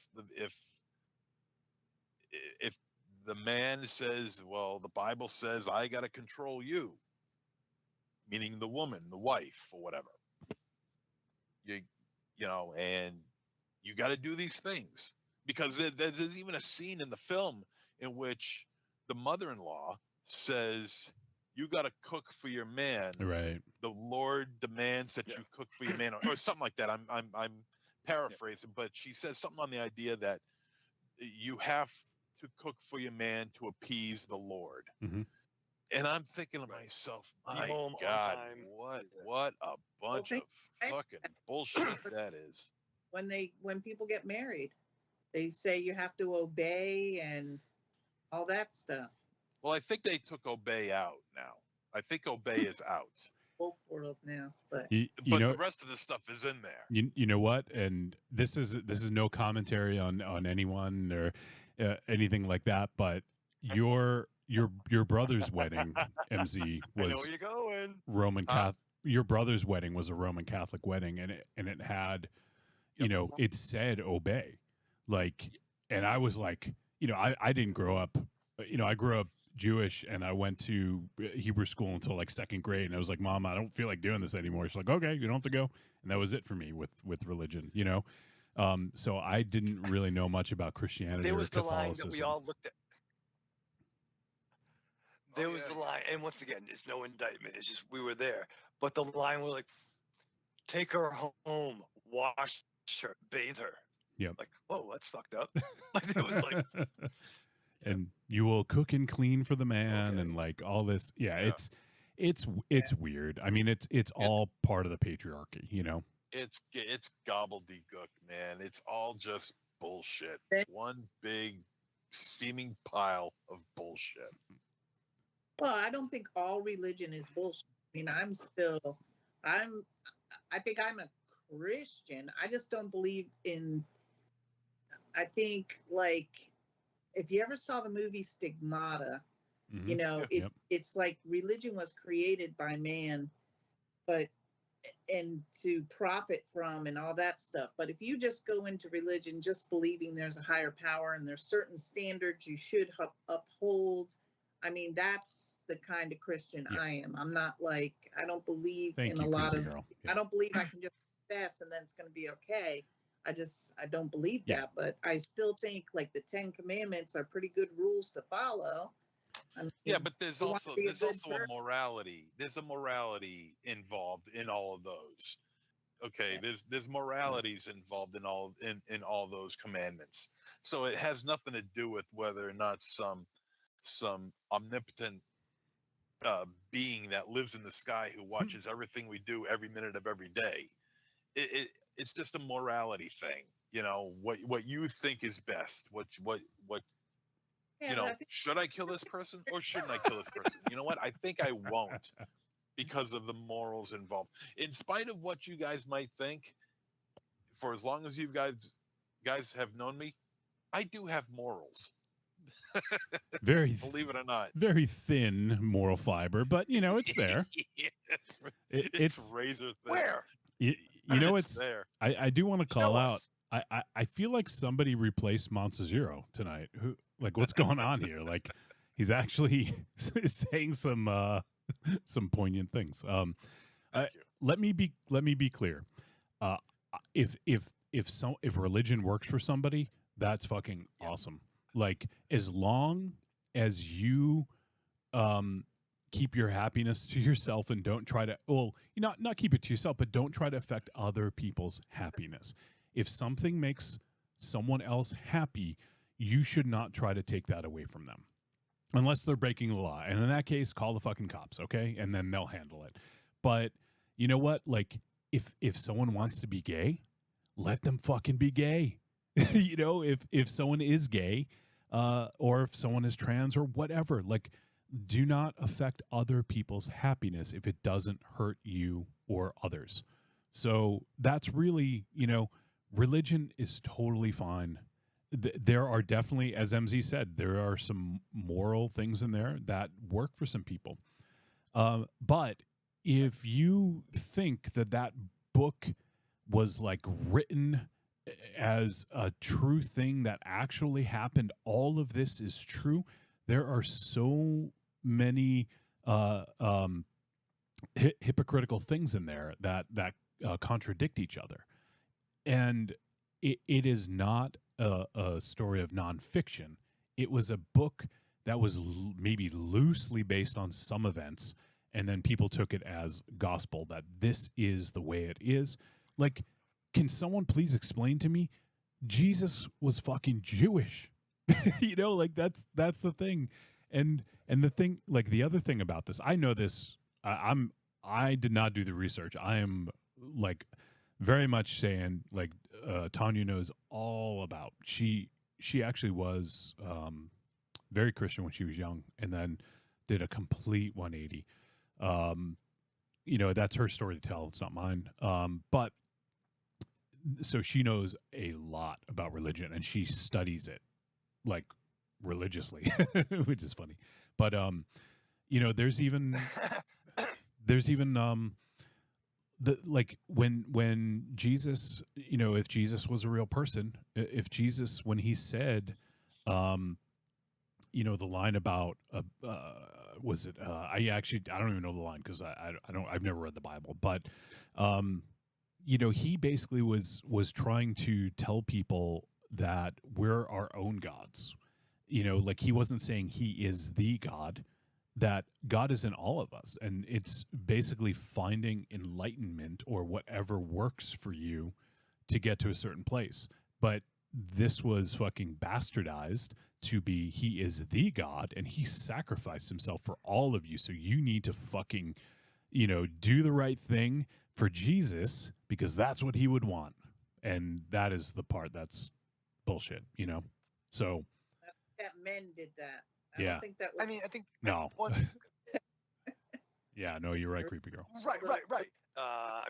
His history, his story, right? History is written by the winners, and I think to Creepy Girl's point, like, there are certain things like, yeah, you really shouldn't kill people. Let's get a really good fucking reason. There are definitely fucking, like, not on a whim, but there are beliefs, and and the three of us are not the fucking experts on the subject. We can only go by with what we either grew up with or what we feel, right? The same way we're like, I'm a Red Sox fan. Am I gonna hate you because you're a Yankees fan? Probably. Do you like one continuity of Superman over another one? You know what I mean? Right, but like, I'm a big Godzuki fan, or like, I really like Beastimals. Or what's the Animorphs? What do you like? What's Optimal Prime? Optimal Prime? When he was a lion. Optimal What the hell are you talking Isn't there about? Optimus Prime? And there's one. Isn't there a fucking Prime where he's a fucking gorilla? Yeah, Optimus Primal. Beast Wars. Oh, yeah, Optimus Primal. Maybe I like you're a fucking, Optimal Prime. He's maybe you're a fucking student of Optimus Primal. You know what I mean? But like, whatever gets you going to work, you know what I mean? The Chris Rock pick. Don't eat a pork chop because you might fucking die because we don't have fucking refrigeration yet. Fine. Is it a cautionary tale? Whatever the fuck. But end of the day, it's not for anybody. Oh, that's my favorite band. Oh, this is my favorite band. Whatever, dude. Like, just don't fuck with somebody's rights because you're really a big fan of the fucking Oakland A's. Mm-hmm. You know what I mean? Like, I love the Oakland A's, so women can't have abortions. Well, that's fucked up because you had Canseco who did a lot of fucking juice. You know what I'm saying? I'm making jokes, trying to get it fucking dark. But like, you know what I mean? End of the day, whatever you believe in, I like Superman with trunks. I like Superman without trunks. Is that you? That's your religion. To be fair, he is the last son of Krypton. Came to Earth. Yeah. Okay, well, we hit the religious aspect of this film, but there's still the psychological aspect of the film that we need to touch on. Yeah. And and the torture, the psychological and mental torture that this girl goes through is Jesus. It's a very subtle way of go. They do it in a very subtle way. This is a slow burn film, very, very slow burn.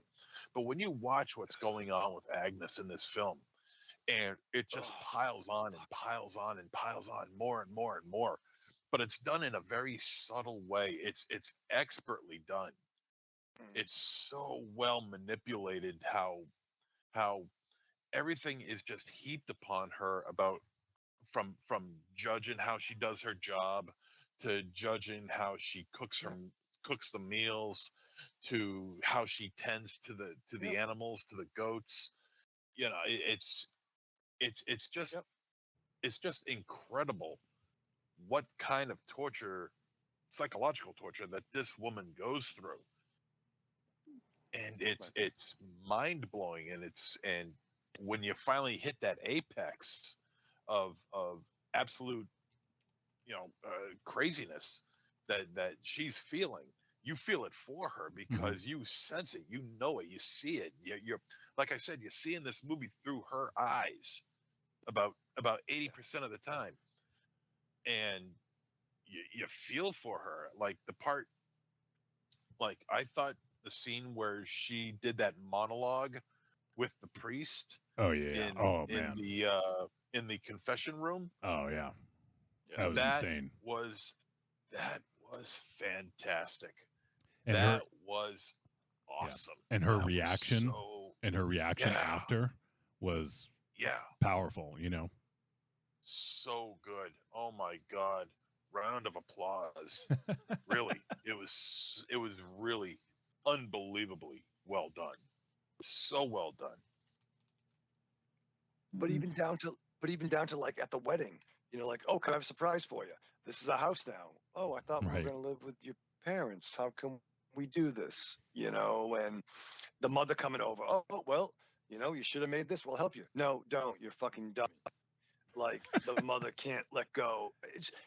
There's a lot of fucking weird shit going on there, man. Yeah, but at that time, she didn't realize what she was really getting herself into. This was at the very beginning of it, so she didn't have it. She thought it was a little weird, but she had no idea that this was going to be the first step in a spiral of insanity for her. Did Wolf's mother deliver cigarettes too?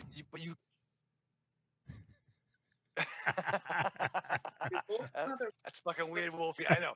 Don't fucking get me fucking. I know. I caught that too. What was she gonna say? What's that, creepy girl? I said, what did you say about Wolf's mother? What'd you ask? Oh, I asked if she brought him cigarettes. Like Raven Shadow's mom brings him cigarettes. He's comparing Wolf's mother to my mother because she would still come over to feed me today. Yeah, that's fair. I didn't really hate Wolf in this, though. Wolf was really sweet to her, and he was. I think it was just the time. Like she was so happy when she got married. She was happy to be married. She was happy that she, she was thinking of having children and making a home with this man. She was happy about that, but then it started, with the house, with him spending everything they owned to get that house, and that's what upset her because there's dowries and stuff involved. But back then, I don't think like what she went through was what all those women went through, and it was just a matter of that she could not handle it. I think she was like, I just don't think she knew what she was. I mean, because back then you got to think about it. She had to cook. I mean, there was no, you had to make a fire. She had to clean. You had to go down to the river and wash the clothes. Plus, she had to work. But I mean, you think of women today having to work and then take care. I mean, like me, I was a single mother. I had to, work 2 jobs sometimes. I had to clean the house and had to take the kids to school and had to do this. But back then, it was even worse because they didn't have no washing machines. They didn't have no ovens. She had to do all this crap herself. And then plus she had to go down and catch fish or whatever she had to do, the other job. And it was just, I think like she was a very kind soul, and that's what makes what happened so extreme, because she was a really, really kind soul that really wanted children and loved children. When she found that baby and she was just like, I need to help this baby. And everybody else is like, you should have just left it there, screaming and crying all by itself in the middle of the woods. Yeah. Like, but she was like, I can't do that. She was this kind, simple woman. And it's just like, it was hard, everything she had to do. And then the fact that, the baby thing wasn't going to happen. And that's all that she dreamed about. That's all that she was hoping for. And that's what kind of pushed her. But it still is very strange to me that her end decision, because it was not in her nature at all. She was a very, when that girl asked for the bread and she wanted one extra piece. Right. 'cause she Yes. was, Yes. mother's like, no, and she's like, what the hell? Like, Yeah. what? Then she started to realize, who are these people that I came to live with? Like, they're not very nice. I mean, they had the woman down there washing the clothes and there was all blood in it. So, she's never going to have children, like, because she had a period, and it's just like they were mean and not nice to each other. And she was just in this whole world that she thought was going to be perfect and happy. And then she's really finding out. But the one person I thought was really sweet in the whole thing was Wolf. Like, people always come down on him. Like, he wasn't going to give her children. Yes, that was the one bad thing that probably put her over the edge. But even in the end, he was crying and, he really cared about her. He did care about her. Yeah, and I think he did. I mean, it wasn't exactly the wedding night, that she was hoping for. I mean, well, I don't think something out of I it. don't think That she was was pretty much the hoping end of for it. I think that it was expected. Like sure. whether or not I think she did want that, but I think it's because that's what was the expectation. And just a quick point about Wolf. I think you guys one thing are. I would say, like, I don't. Ravenshire, I think you're like a second or two behind. So, yeah, I'll try to cue you in to get your thoughts because I think you're a little bit behind us tonight. But the point I was going to make about Wolf is I think you guys are right. I hadn't really thought of it in terms of Wolf was a nice guy. Yes, I mean he probably should have said something to take a little bit of the heat off, but he didn't because that would have looked horrible against him as well. And I think this speaks more to the culture and the society. And you can take that and apply that to our society. And Wolf in this may have been a bit of an innocent bystander, but because of the way men are taught and the pressure put on women, this is what it ends up becoming. So whether or not you seek out to be a toxic male ass, we don't intend to do that, but it's just what is trained because that's how the culture is, and that's how the patriarchal society lives. Is that men basically can just sort of forego a lot of the emotional effort, and it falls on women to do all of it. And we get to we go and we work and we come home and we fucking take our shoes off, take our pants off, and like whatever, like that's sort of a part of the society. So I think that's a sort of an astute point, is that Wolf is just kind of part of the society. He's not a bad guy. He didn't do anything necessarily wrong. In fact, he probably did right by following his heart. Like we could sort of say that this wasn't what he wanted. He wanted something else, but he went along with it because that's what's expected. And same thing with Agnes. She went along with it because that was what is expected. And it didn't work out for either of them really, because these expectations, the weight of the expectations like wore them down to basically what happened. And you're right. Like Wolf was a good guy. He was crying, and when she was sick, he was caring for her, and whatever. Yeah. So I think it's more points to a patriarchal society of the pressure put on everybody, whether or not you actively participate, or I should say knowingly participate. I think that's a better way of putting it. I mean, if anything, is this on? Yeah, you're good. Go ahead. So like, I think even I bet they were between 16 and 18 at most, quite frankly. And despite the facial hair, like, and who was the girl's name? Agnes. Agnes. So it's like all of a sudden, Agnes, she was a girl, when he was a boy, quite frankly, by modern day standards, how I took it.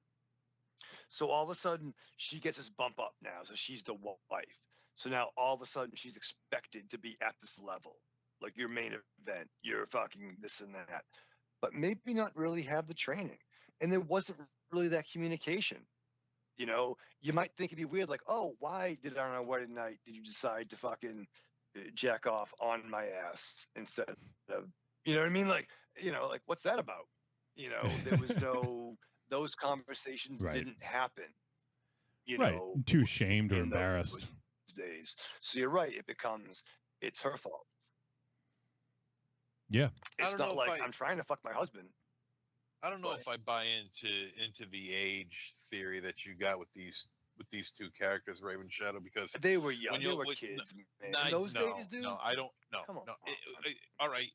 I'm just going to use your argument against you, because if that's the case, then the mother-in-law try. should Okay. be in her. The mother-in-law should be in her mid-30s, and she looked like she was in at least her mid to late 50s. Hey, bro, I'm gonna fucking do some fucking Deadpool and fucking capoeira on you too, and flip the script. Fucking like you're fucking 50, fucking whatever the fuck. Do you fucking look like that? Like Way old. No, literally but the I'm three not. of us. Go ahead, Raven. Creepy. No, I just said she looked way older than us. I would have guessed 70 or 80.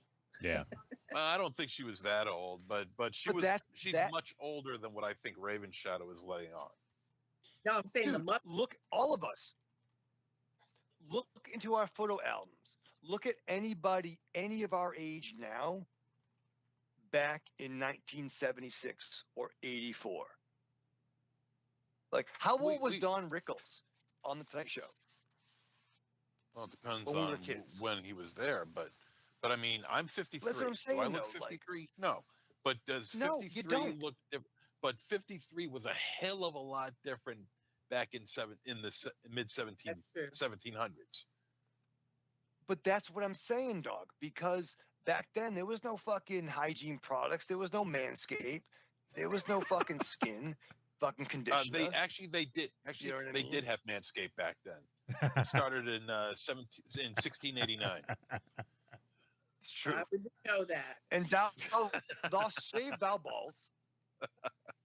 What did you And guys? I also The barber. That's what I want to hear. So for mental health, the Mm. way they dealt with it was with this barber, and the barber part was pretty shocking. I thought, like Yeah. how they dealt with things. Yeah, like Oh, yes, leeches yes, and yes. yeah, and so one of what they had prescribed for Agnes was basically to put a hole, 2 holes in the back of her neck with like a thread of hair. Wasn't it hair? Yeah. Yeah. Yeah. Oh, And so she had to like kind of like saw it back and forth in a way to let the poison out. That looked real. That looked to make so her not real. be insane. Because you could Yeah, see yeah. you could see how the way the blood was kind of coming out of one of the holes. That looked genuine to me. That looked real to me. Right. Yeah. And the joke If from it's fucking not, it's Johnny very well Dangerously, done. when Johnny Dangerously mom was like, I'm gonna have a heart attack before I'm 30.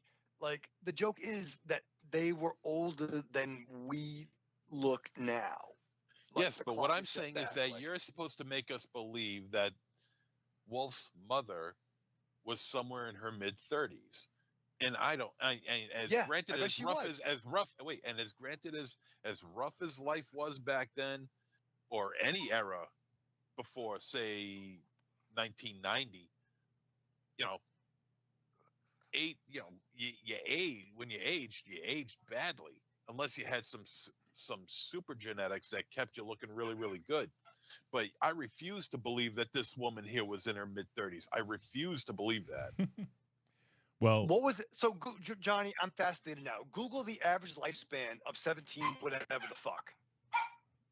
It has nothing to do with the lifespan. It has to do with the appearance of a person. But they weren't fucking handsome, dog.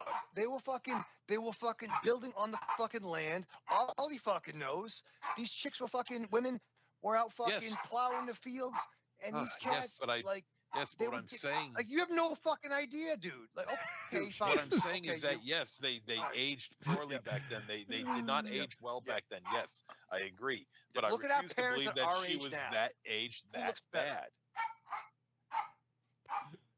All right. Let's We move all on. have Let's our move own on. hair. Let's Okay, move on. fine. Let's try and talk a little bit about the ending. I feel. Hold on. There's a couple things I looked up. I don't want to look them up for nothing. So I feel like as Ollie goes Raven Shadow. Like he gets angry when Ollie starts barking. I'm gonna get it. So I just looked up. I just did a couple quick Google searches. And in the 18th century, this is in Europe. It doesn't specify Austria. There was a lot of child brides. I guess that's what the Wikipedia page I looked that came up is a list of child brides. So some people married when they were 12, but the male is almost always older in all of these cases. I think. The man is at least 5 years older, if not more. So one of them was the woman was 16, then the man was 24. Woman was 16, the guy was 30. So I'm not saying that Wolf was that old. I think Wolf was in his 20s. That's just my impression. But we don't know about Agnes. I think she was, I'm guessing maybe 18, 19. That's just a guess on my part. But the other thing is the average, I'll wait for Raven Shadow since he said this, or I'll just say it again when he comes back. But the average lifespan,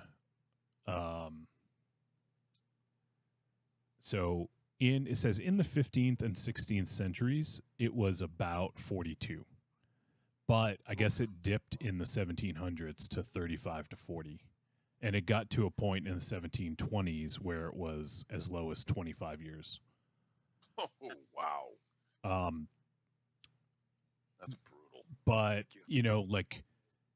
but yes, I mean, the woman in this, the mother, looked like she was in her 80s nowadays, So we just kind of I don't think the age matters so much in the grand scheme of this story. It's just that she was the mother, and she was at least double his age, Right. The only reason I would harp on it is that that's a weird fucking burden to place on any young person of that age. Nothing.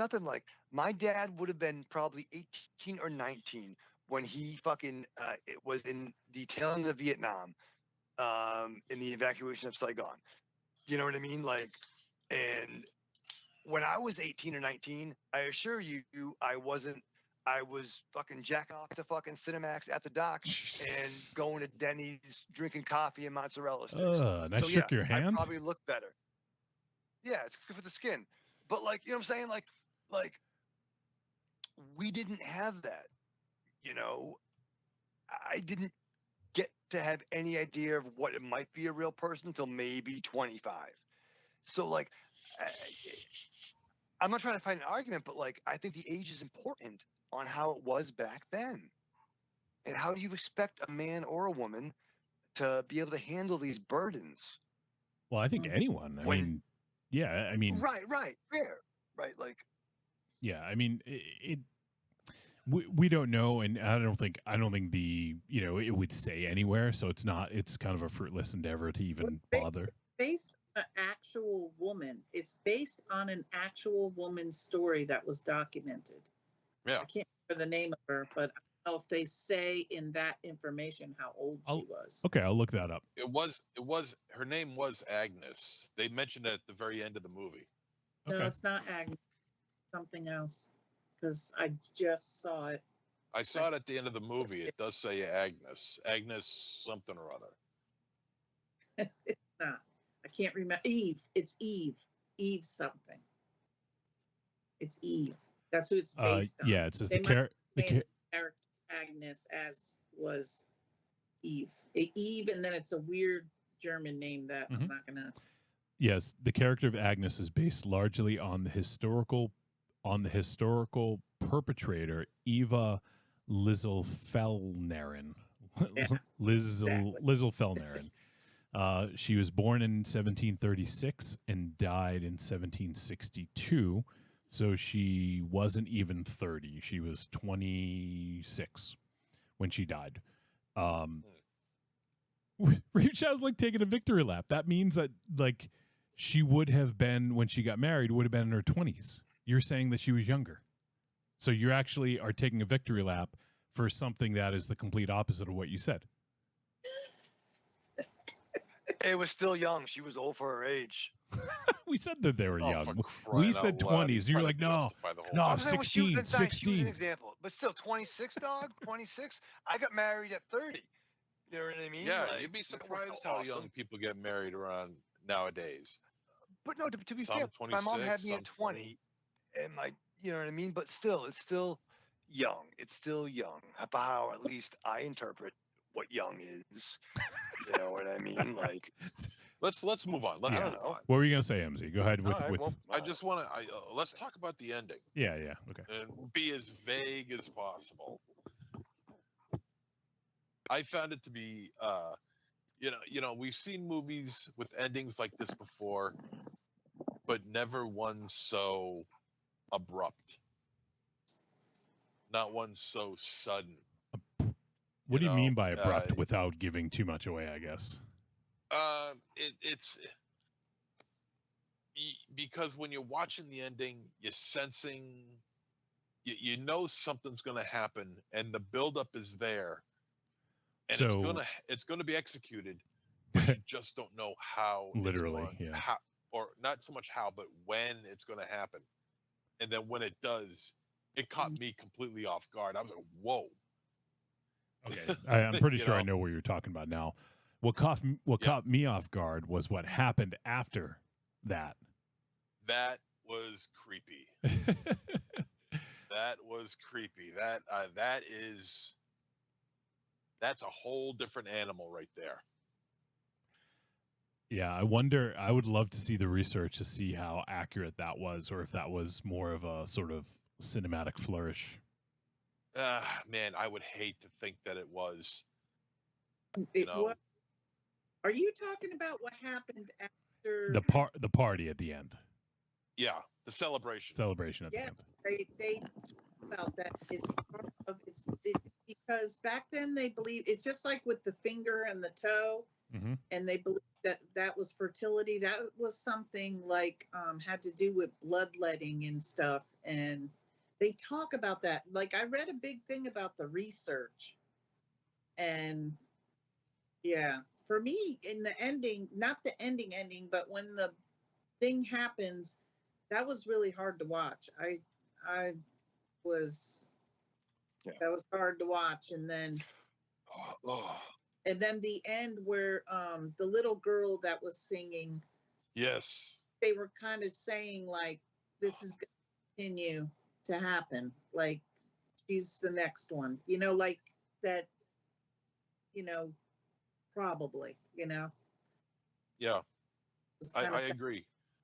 I felt like, unbeknownst to Agnes, there was a certain connection between her and the girl that was singing along with her, and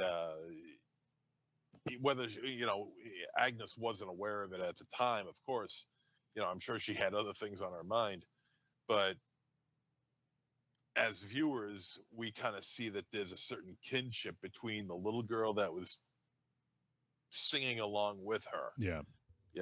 And of course, during the celebration, she pretty much kind of put that aside and just started to party down. Yeah. So I just about that, which kind of adds to the creepiness. It does, yeah. I did find something. It says this. So we talked about blood. Like I won't say what happened, but this article that I'm reading, it says in the 1700s, human blood was believed to possess medicinal qualities, and it was widely consumed as medicine throughout Europe and the Americas by people at all levels of society. Today, historians would call this medicinal cannibalism. Blood was cheap in cost due to the common use of bloodletting as a physician's tool, and blood was believed to be the vessel of the human soul, and by imbibing blood, one imbibed life. What better medicine than a liquid with the residue of the human soul inside? Human blood was prescribed for everything from epilepsy to failing eyesight in the 1700s. So it talked about Europe and America, and this took place in Europe. So it whether or not it happened in the 1750s in Austria, that would still be up for question. But in the 1700s, it was common practice for people in Europe and America to do.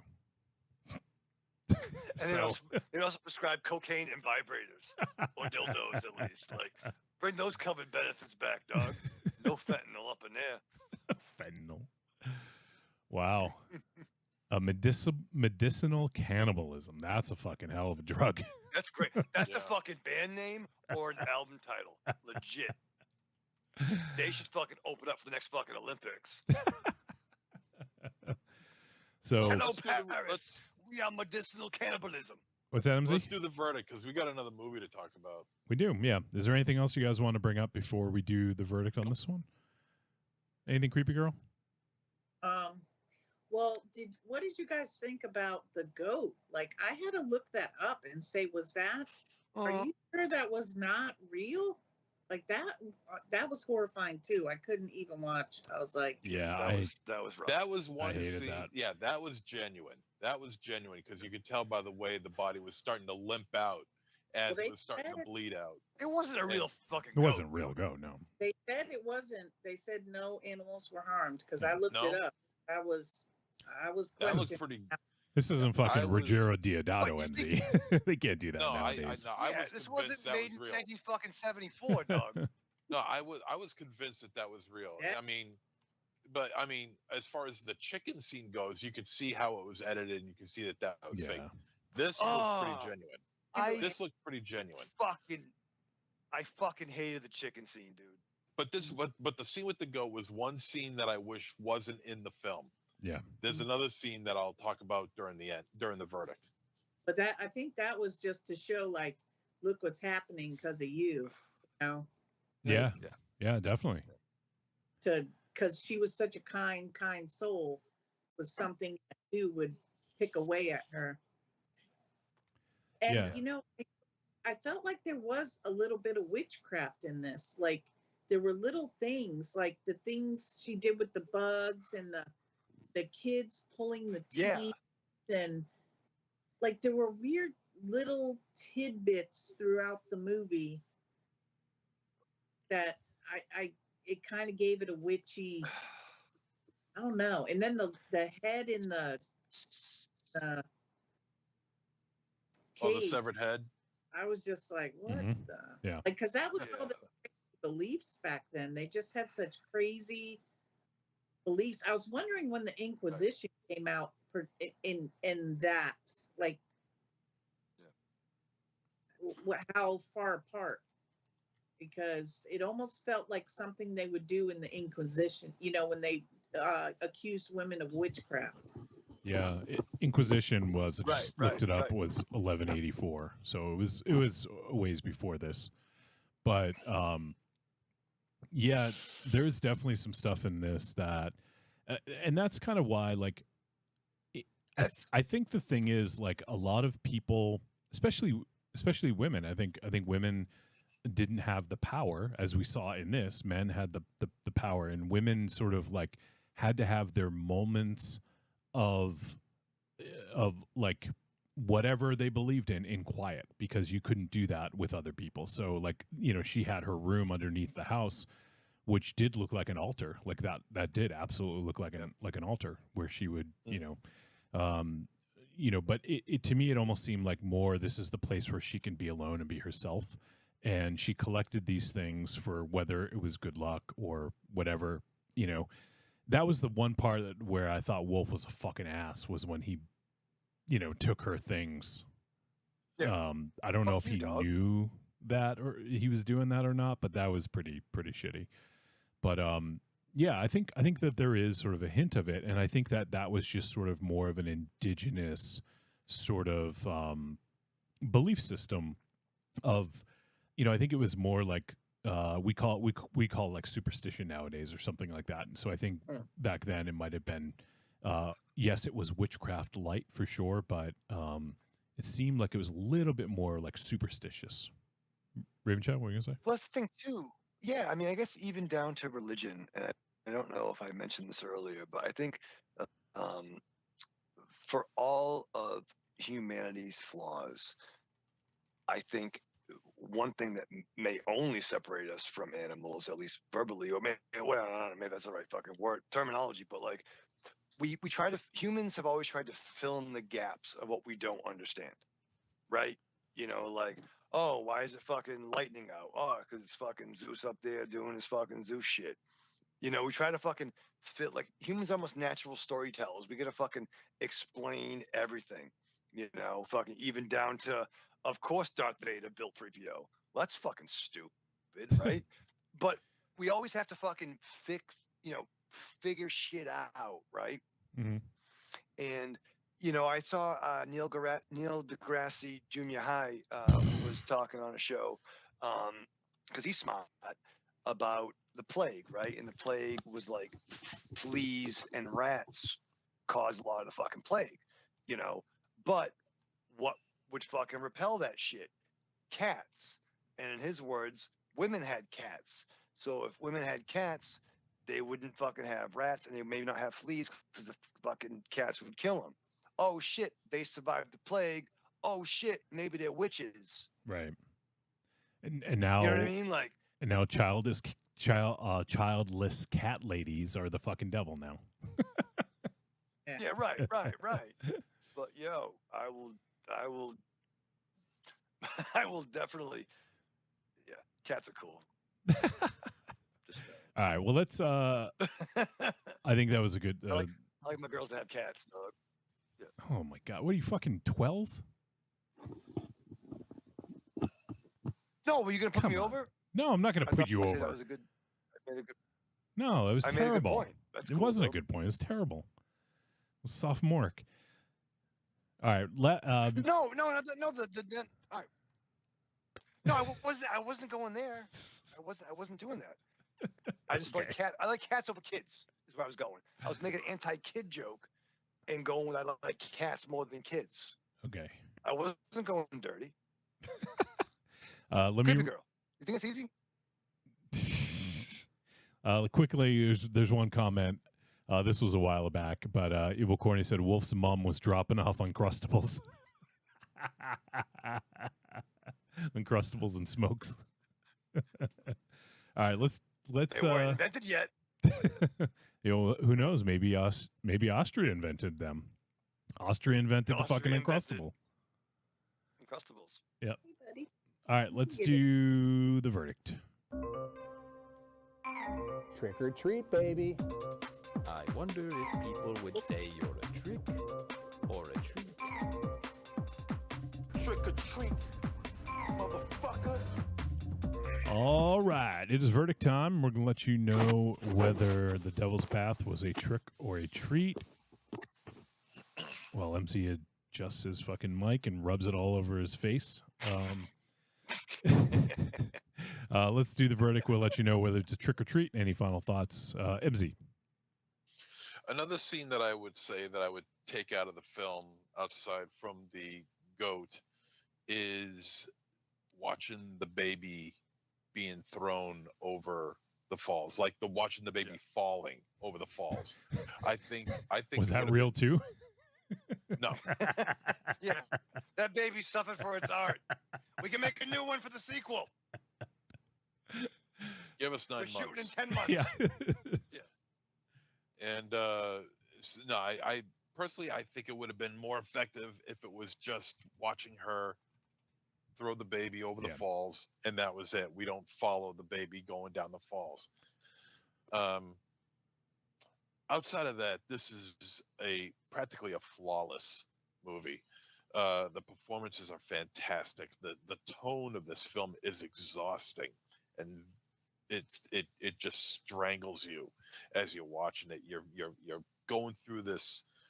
You don't want to call it a journey, but I guess this journey into hell with with Agnes, and I want to add one more thing to what Creepy Girl said about the jobs that she had. And she had one very important job, and it was the toughest one of all, and that was just to keep herself in check while this all this is going on. And she, damn, she tried as hard as she could until she just couldn't do it no more. And the cinematography on this film is fantastic. Just the way things are centered in the frame, and just how everything looks. And I mean, there's colors that are kind of desaturated, and then there's other colors that really pop, like that mossy green stone area that Agnes and her friend walked through. I mean, that just pops. It looks awesome. We'll talk about the score. The second I heard that score, it is just a long, droning, agonizing music, but I mean that in a good way, because it showcases the hell that Agnes is going to go through, and it just equates that. It's excellent music, so good, and the second you hear it with those long drawn out violin chords, oh my God, and they're low too, so it's very ominous. Excellent movie, very well done, very well acted. I enjoyed the hell out of this. I watched it twice. I might watch it a third time. Wow. I can't say that it's an enjoyable film. It's not. It definitely isn't. But it showcases a period in time in which women who suffered from clinical depression, severe depression, are just seen as a sign of the devil, and treated upon with just abhorrent behavior.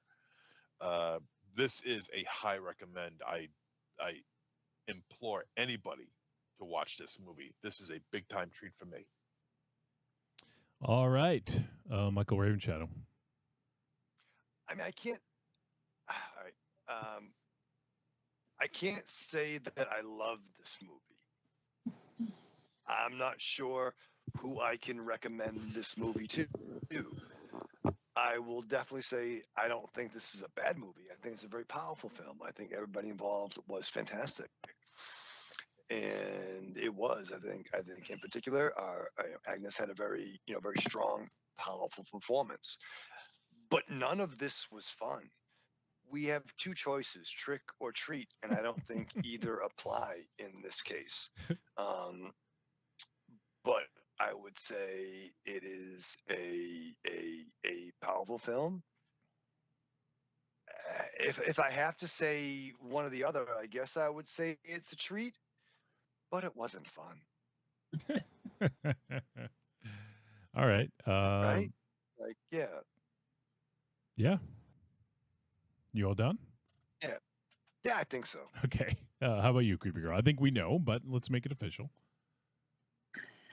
Yeah, I think there was two important things too, that what happened when Anne was depressed, what he did, and then the moment when she says, now he won't commit any sin.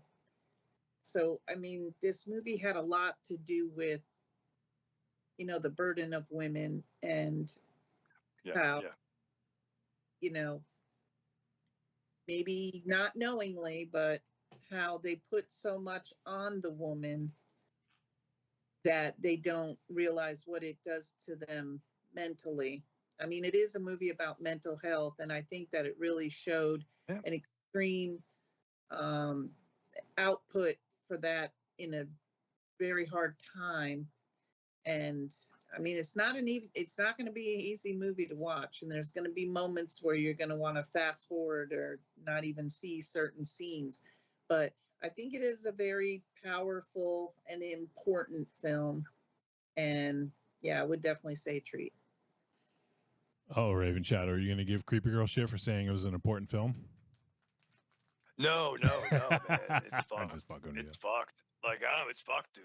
Like, yeah, I legit, like, I mean, all I can say is that Deadpool and Wolverine and this movie are definitely some of the most important pictures I've seen this year. But no, for real, like, legit, like, it's fucked. It's fucking, it just sucks. Okay, so It is so easy being a fucking a straight white dude, Straight white dude, middle-aged yeah. from New England.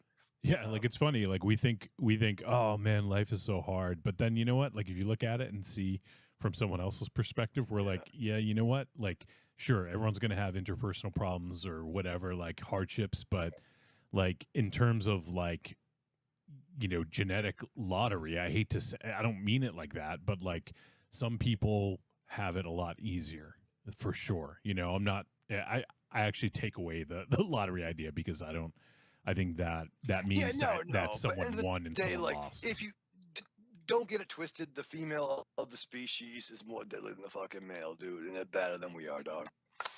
You know what I mean? All right, so let me go ahead and give my verdict. This is definitely a treat, and as was said by, I think Creepy Girl just said, like this is a tough watch. There's stuff you're not going to want to see, but I think almost in a way, I think that is purposeful because, you know, like someone in this situation, like just a woman, period, in any day and age, you know, they can't look the other way and be like, you know what, like I need to look away from this horror of real fucking life because they don't have that luxury. So I think in a way it's purposeful because you just can't look away from the horrors of real life, you know?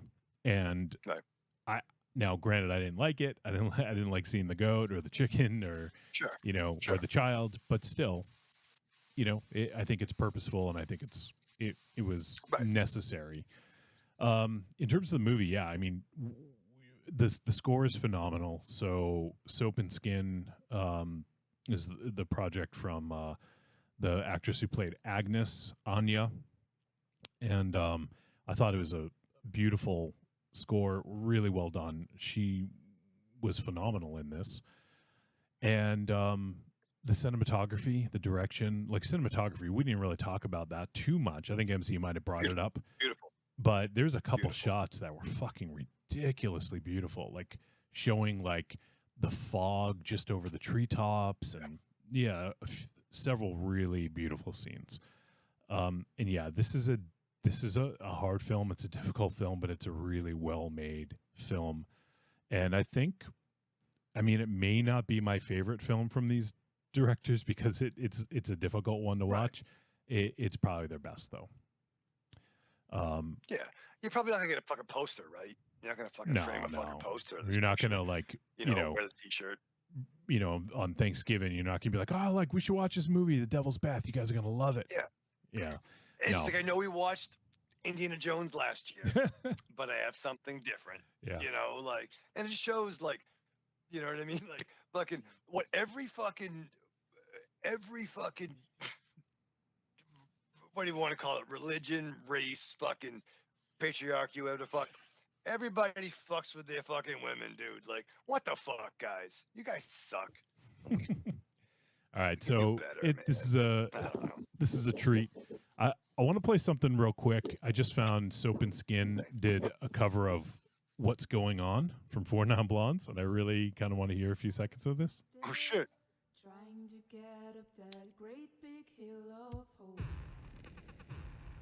for a destination. So this is the actress who played Agnes. This is her band. Wow. I'm gonna jump ahead because I just want to play a few seconds. And I said, hey, yeah, yeah, yeah, yeah. I said,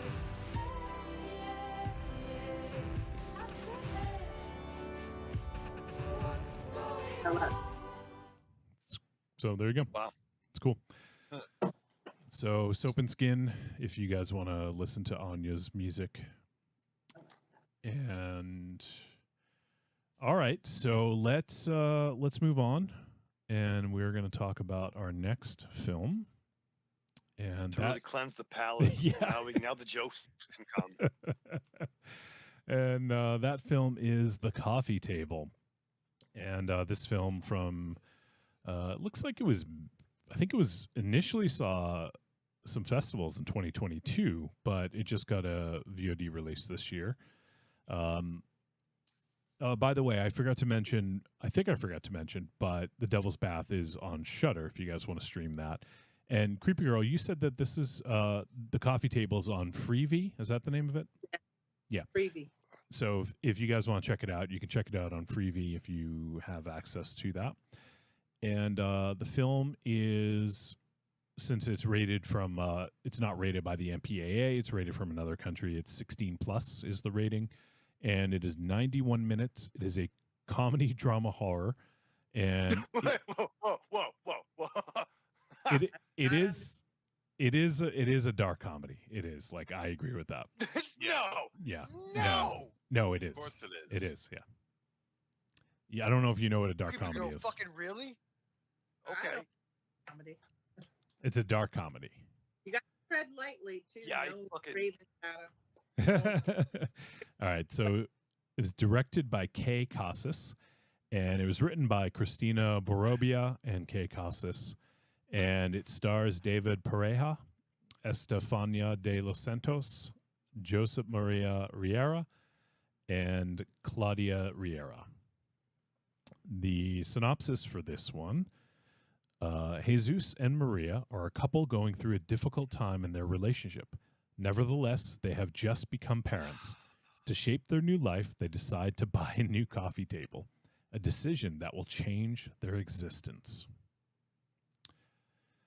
All right, so let me change the poster here from Devil's Bath to coffee table. Creepy Girl, I'm curious. Let us know what was it about the coffee table that made you choose this one to discuss?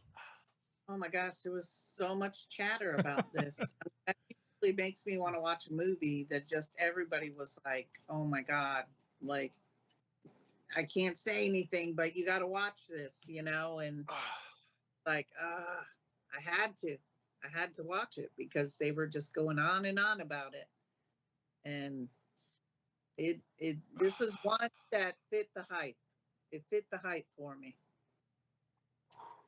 All right, yeah. This I had heard a lot about this one too, and this was also on our radar. And if you hadn't picked this might have been a December double feature, cram jam. But we got it in just in time for Christmas. Just in time for Christmas. Yeah, that would have been funny.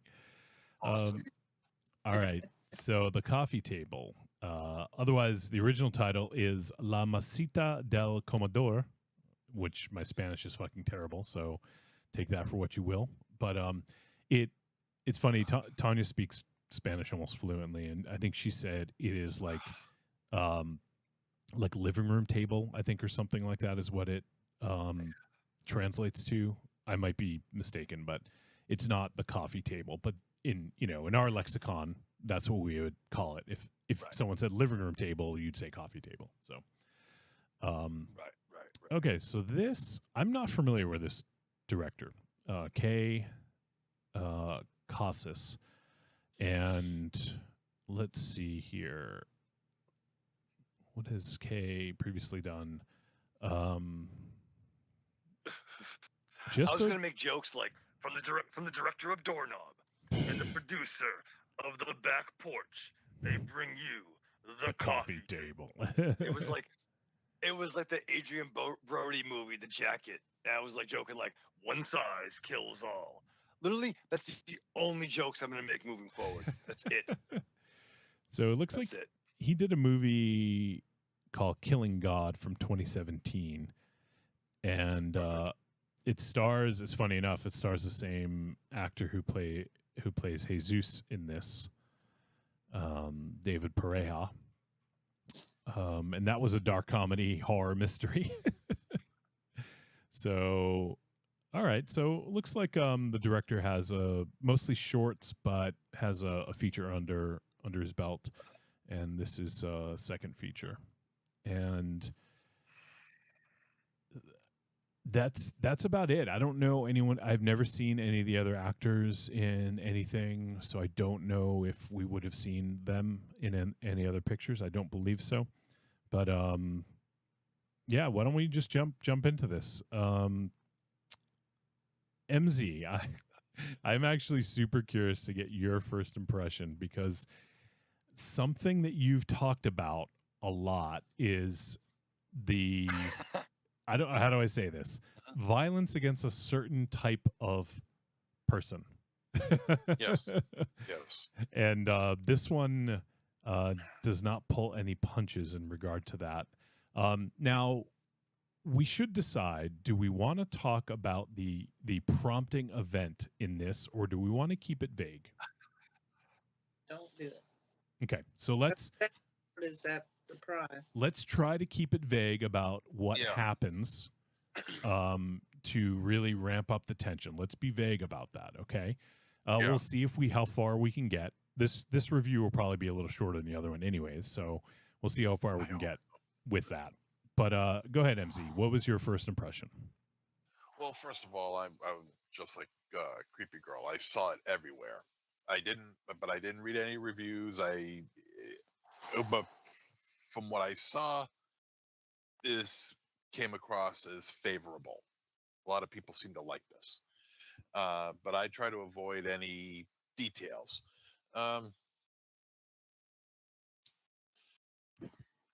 The event in question, well, you know, first of all, I think the premise of it is sort of ridiculous. It to me, I felt this movie transpires over a series of circumstances rather than anything that has something to do with some magic spell or curse or anything of that nature.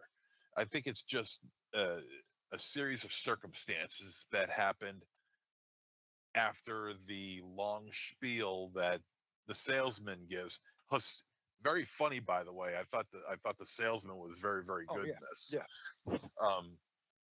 And he kind of reminded me a little bit of and especially when we learn a little bit more about him, he reminds me of the art dealer in, oh, for Christ's sake, Bird with the Crystal Plumage, Dario Argento's film. Just came across that way to me. Well, anyway, I just feel like it was more circumstantial than it was anything having to do with the coffee table. And with that, it kind of loses steam for me.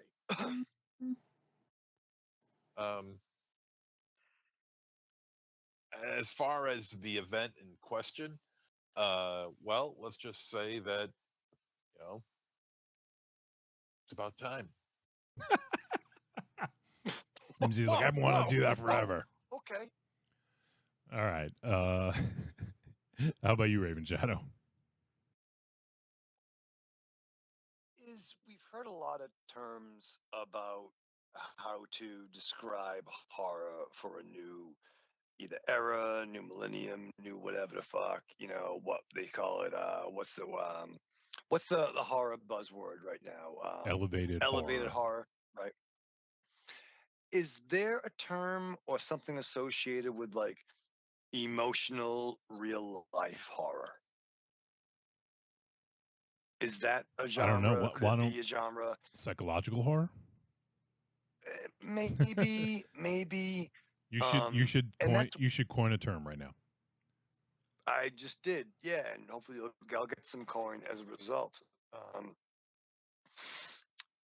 I'll get Venmo if I should do that, but no, Bitcoin. That's the new thing apparently. Again, no, Bitcoin's a gimmick, right? Venmo is real, right? I don't know. I'm fucking slow it down. But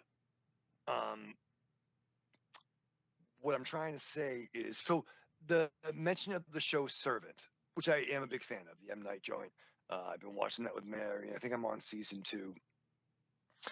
That's kind of what I thought might be going into this, but this played very, very real to me. I think anybody who's been in a relationship, whether it be a marriage or any relationship, can really relate to the first scene. where we meet our characters, right, wrong, or indifferent. And when there's a turning point scene, what stood out to me was those moments in my life where something fucking happens and you almost want to like blink your eyes, like, wake up, wake up, wake up. This is a dream. This is a fucking dream. Mm-hmm. And you realize it's not a dream. And there's that turning point. The Charles Durning point. And a Charles Durning point. And I think, again, I kind of really got what Creepy Girl, or I thought I got what Creepy Girl was trying to convey with both these films.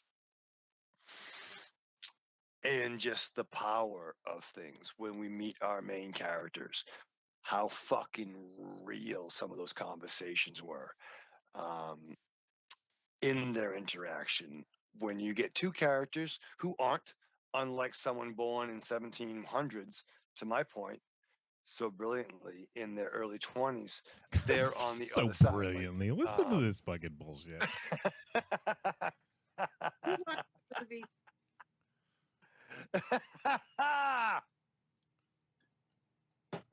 Yes. But no, but like characters who are older, like my man Jesus, his fucking email was whatever the fuck 76. That's our age, Wolfie. You know what I mean? It was real life, couple shit arguments. And then that moment when shit fucking hits the fan and you just wish upon whatever deity, whatever the fuck you believe in, you just wish that moment didn't happen.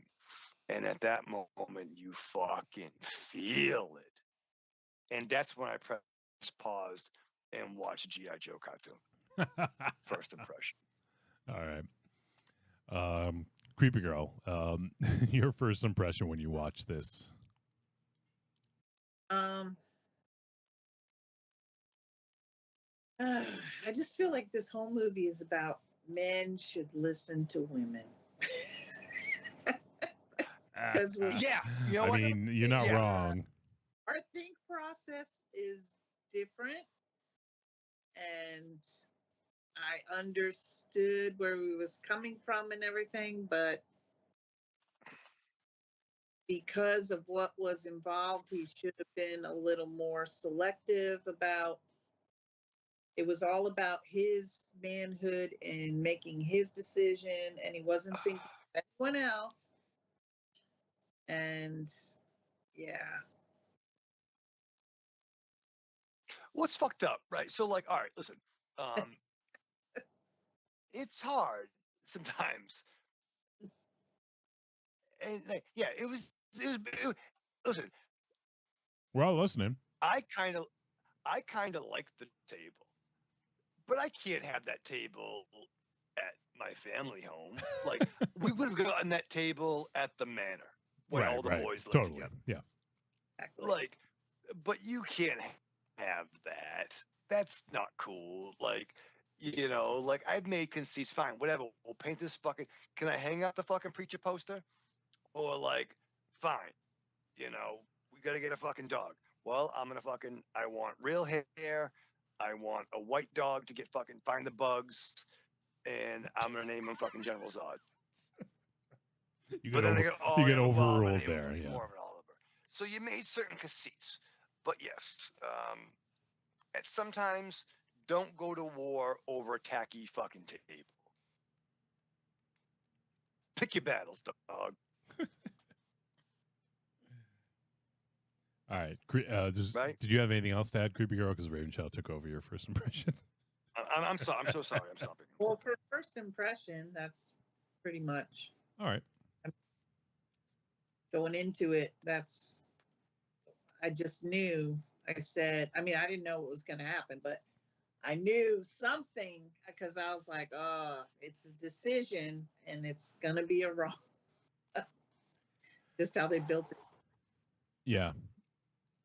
All right, so I'll go ahead and give mine, and I'll say this movie is tense as fuck, and the way that they build it up is, I think, really subtle but well done, because it's all sort of mundane interactions. Like, obviously not the big event, but everything else is kind of like these mundane things. Like, oh yeah, like you have this annoying neighbor who's threatening you with, Well, that's a whole fucking different fucking thing. You well, don't say that. sure. That's- I mean, maybe that's that's fucked up. yeah, maybe that's not like Yeah.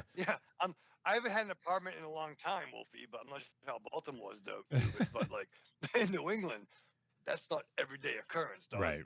But what I mean is, like, I'm just, obviously the ramifications of what she was saying were bigger, but there's that. There's the the friend, even the let's see, what was I don't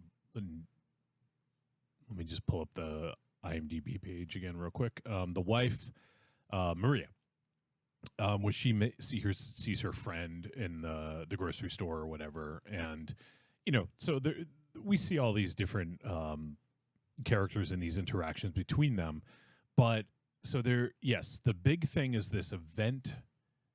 Well, let me go back. There's the coffee table, which I know MZ talked about, like being like a cursed object. Maybe we can talk about that a little bit, after our first impressions, but whether or not the coffee table was a cursed object, but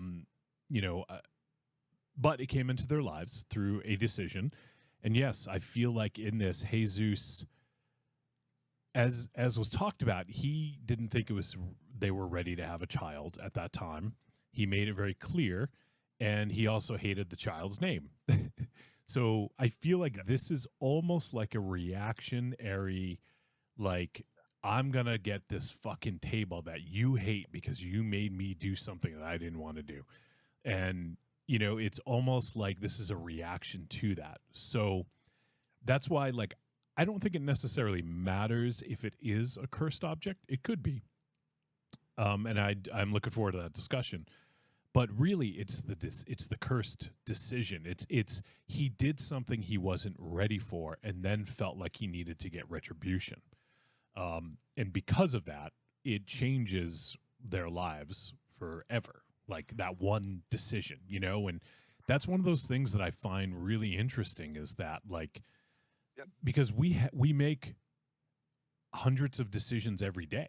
Like, do I go to the bathroom now, or do I wait a few minutes, or do I stop off at the store before I go home? Like, whatever. I mean, we make all these mundane decisions, like, oh, should I take lunch at 5 minutes late and get a few more things done today, or should I leave early and go get a pack of smokes so my mom doesn't have to come over later, and whatever. Like, should I stop home and get gas? That's never a decision in that household, by the way. Should I bring a $5 bill and get like 1.5 gallons of gas on my way home, or should I just wait and get it tomorrow? Or should I just get my mom to do it? Sometimes for the lawnmower, Wolfie. Ma, can you bring the gas can and fill it up?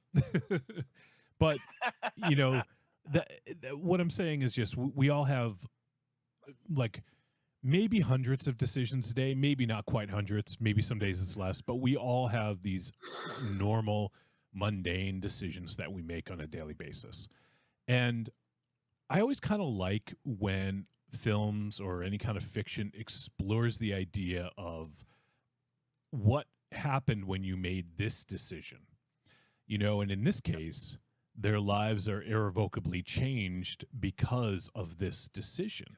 And with him being a fucking stubborn ass, whether that was caused by not wanting to have a baby in the first place, or being pissed about the name of the baby, or any other thing, what happened, and they went to this fucking furniture place, and I did love that the furniture salesman. Especially when the wife walks away and he asks, he's like, do you really like this coffee table? And he said, no. I was like, oh, okay, well, hey, at least he was honest at that point. He was given the hard sell. And once it was sold, he could be honest. Right. And the thing I like about this movie, regardless of what had occurred or what he was hiding, I think we can all, I think most people can relate to this in some degree. Not to the degree in which happened here, but that at one point or another we had hid something that we didn't want people to find out about. You know, could be something small, like I took a day off from work and I didn't tell anyone, whatever, like, or I left work 20 minutes early and didn't tell anyone. And then someone asks you, oh, well, the store was robbed. Where were you? Like whatever, like, could be any number of things. Go ahead, Raven Shadow. I just immediately thought of so many moments in my life where I may have deviated from the norm and something got fucked up as a result, or I made a decision where I got lucky. Two things came to, I remember like years ago. Maybe you guys remember my red Mustang? Oh yeah. My 95 dope red Mustang. Yeah. I remember I needed to skip out of work for some reason early. And we have a parking garage. And when I backed out, I clipped a cement column. And the fiberglass fucking side of my car got super dented. I was probably backing out at 4 miles an hour. And I'm thinking, what the fuck? Had I not left at this time, I wouldn't have dented my shit. The flip side is, and I told this story on air, I told this guy in real life, when I went to get my motorcycle license, and my dad let me borrow a Spaceball helmet. Right here, sir. Like one of those fucking, literally a Spaceball fucking helmet. He's my cousin. I'm surrounded by assholes. One of those 1970s gimmicks. And the next day in my class, they passed around a full face shield, which had a series of numbers around it. That had higher numbers and various. And the highest numbers were on the right side of the chin, and the other highest was on the left side of the chin. The lowest number was on the top and the back of the head. And they asked the question, what do these numbers mean? And me, being fucking greener than fucking grass, said, oh, is that the percentage of where a head hits during an accident? And the teacher was like, yes, 100%. So I then asked for a full face shield for my dad. The next day, we're on the course and it's raining out. My glasses were fogged up. I did the wrong thing, the completely wrong thing. You never do this. I pulled the front brake into a turn. Oh. And I went down like the hand of God. And my chin bounced off the ground. Had I not worn that fucking full face shield, I would look fucking like Deadpool meets a fucking pancake. You wouldn't be able to grow a fucking beard. I would. My beard would be fucked up. All the dental work would be fucked up. But that was one of those fucking moments in my life where thank goodness I did that. Right. Now, what about those moments when it goes the other way? Mm-hmm. Right. And that's, And that's that's kind of what we're talking about is you make a decision like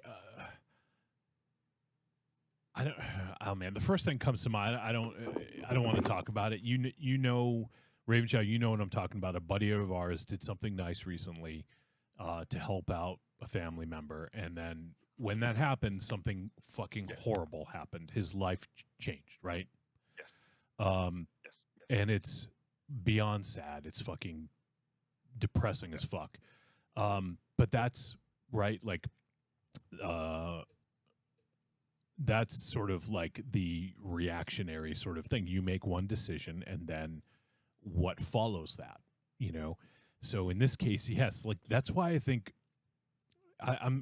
he just walked away probably to walk his dog, but MZ was saying that he didn't think that this was a cursed object. But it seemed like he wasn't really buying the fact of like this table causing all this fucking thing. It's not really the table. That's not really the important part. Yes, of course it's the name of the fucking movie, but it's just the idea of making one decision. And in this case, it was maybe an impulsive decision, maybe a decision born out of like emotions, like negative emotions. Hubris, Yeah. anger, testosterone, or just fucking petulance. Yeah. You know what I mean?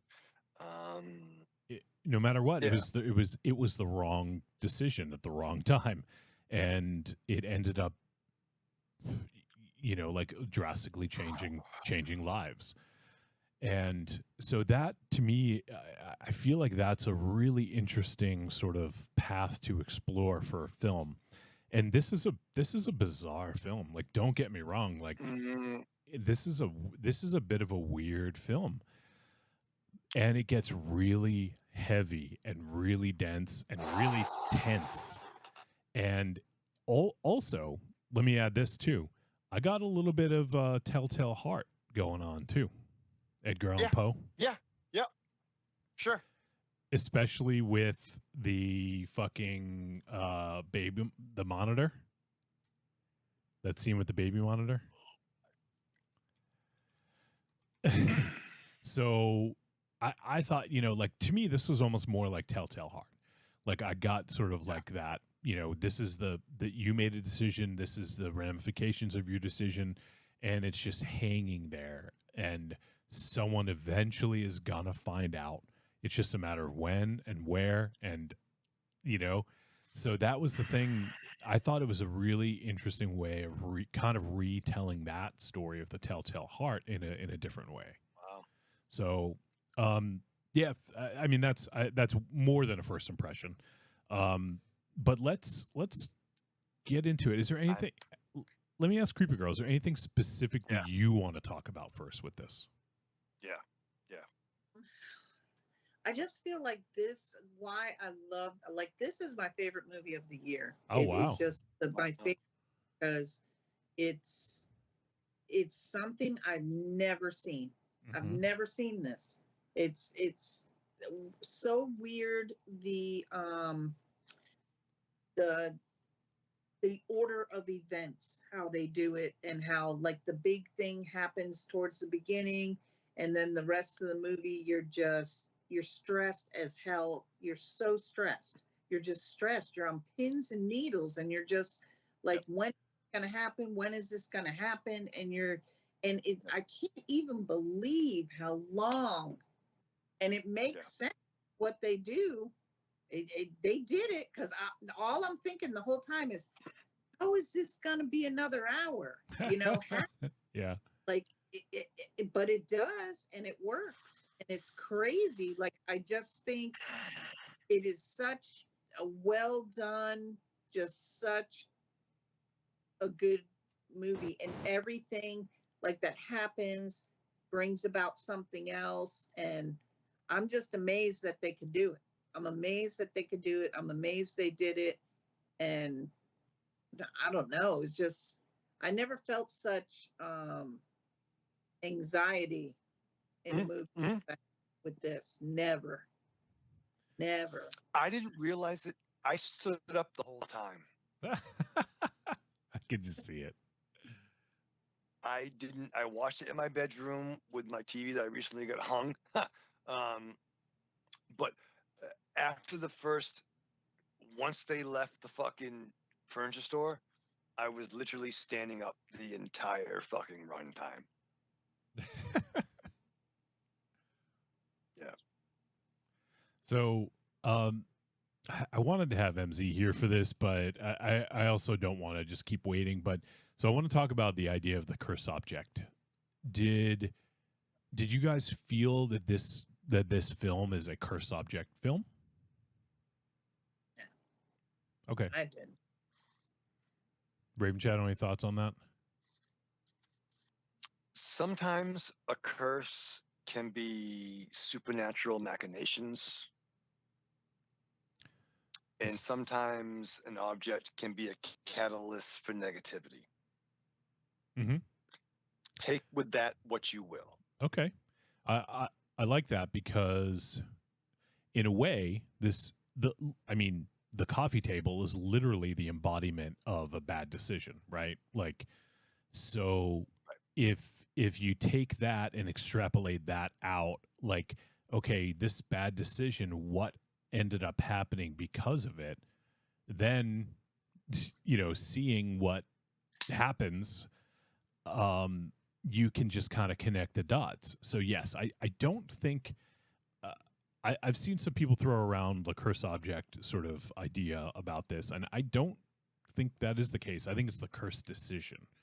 You know, I think that's really, I think that it's too easy to go that route. You know what I mean? Like, is it the bar's fault that you went to that bar and something happened when you drove home? You know what I mean? Yep. Is the bar cursed? Right. Is the bar cursed because maybe you met somebody and you did something that you shouldn't have to your significant other?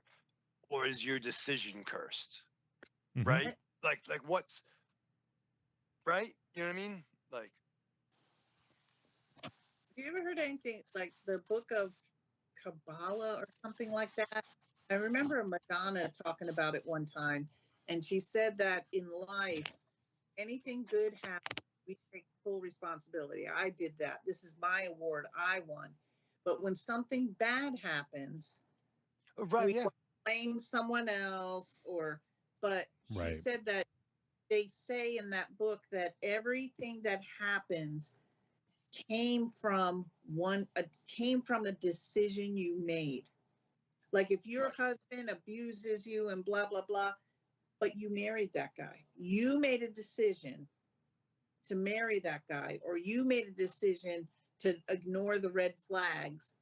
Like everything goes back to your one decision.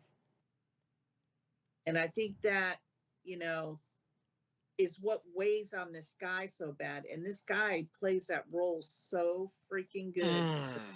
You can feel like him, like, oh my God, what is he gonna freaking, I mean, I never felt that much anxiety. And I just feel like it broke such emotion. Like I've never had a movie do that to me before. It just ever. I would say at first, his reaction to the event, I thought was unreasonable until I started thinking about it. And then I was like, you know what? Like, what else are you going to do? Like, you're just in complete, you know, whatever, shock or you know, like denial. So that seemed like a very real sort of thing. And yeah, that's why I actually, like, at first I was like, oh, I don't know, it seems a little weird. But then I was like, you know what? No, like, that seems completely legitimate that you would disassociate in a way, right? Of like, you know, and even to the point where he was acting so different to his wife after that event, right? But think about how many things we do over the course of a day. Like, I mean, like, we totally believe that fucking, you know, Skywalker fucking comes home, you know, Uncle Owen and Peru are fucking blasted by stormtroopers. Of course you go on a fucking galaxy quest to fucking save a princess. Makes total sense. But yet when you have real fucking emotions, when you come home and what happens when you get home is fucking off the realm of what would happen any other day. How do you fucking deal with that shit, dog? I don't know what I would even, I don't even know. I'm just like, what do you? I don't even know what I would fucking do. Yeah. Who do you call? And Ghostbusters. And right, like Bill Murray, pick up. Yeah, how do you even begin to contend with that this event? How do you even begin to contend with telling your significant other what happened, right? Like, he had the chance, like, on the phone, right, when she called, and it's like, what do you do? How do you do that? How do you say that? You know, yeah, and but at the same time, is that really the kind of news that you want to pass on to your you never to your want wife to over the phone? You never want to, right? Never. But how do you say it in real life, in person? Like, how do you even broach that?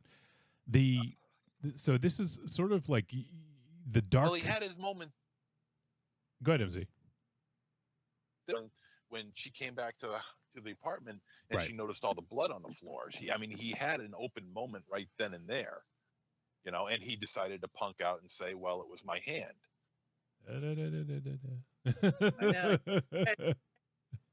Giving things away. The other thing I wanted to bring up is let me think about how so it's the decision obviously was a difficult one to sort of like think about what do you do in this situation. Oh, you know what? Actually, before I get too far away, MZ, I just wanted to get your thoughts because we actually talked about this while you were away. But the idea of a cursed object, did you think the coffee table was cursed? Do you have any thoughts on that? No. Okay. No, I didn't think the coffee table was cursed at all. I think it was just a salesman trying to make a sale. Sure. And he said it was the last one in the store. Meanwhile, he brings home a boxed one. So right. No, and then later last on, one in he the said store. he said there's an extra screw. Like, yeah. I mean, obviously he was He did a lot of things that to say salesmen will do anything to try and make the sale, and to say that this table would reinvigorate your life, or however he put it, to bring a lot of pleasure to your life, it'll change your life, and there's no, outside of, he even got he even got the origin of where the table was from wrong. Right. He was just blowing smoke up these people's asses and just trying to make a sale. Mm-hmm. That's all it was. Nothing more than that. I don't think the table was cursed. I don't think there's nothing in this movie to even indicate that it ever was cursed. Right. And I mean, we all agree. So I've just seen some people say that this is a cursed object movie, and I actually don't agree with that. No. It's a cursed decision. So what was it? It? Ain't the fucking ring or the fucking videotape and the fucking whatever the fuck. But I can understand. Right. But I can understand the decision. I can understand why he made the decision. It makes sense. You guys were talking about how that he didn't want a baby, but she wanted to have a baby, and he doesn't like the name, but she wanted to keep the name. There were other variables involved here. Well, I'm sure there was a fight on the way to the store because they walked in. He had the idea of purchasing some sort of furniture, while she was completely seemingly against the idea. She talked about how she gets to paint every room in the house the way she wants it, and have every room in the house the way she wants it, and he has no say in the matter. So there's a lot of other variables involved than just the baby. Right. And so he feels like he's got to get one up on her somehow, because she's also very insulting to him. She belittles him in front of everybody.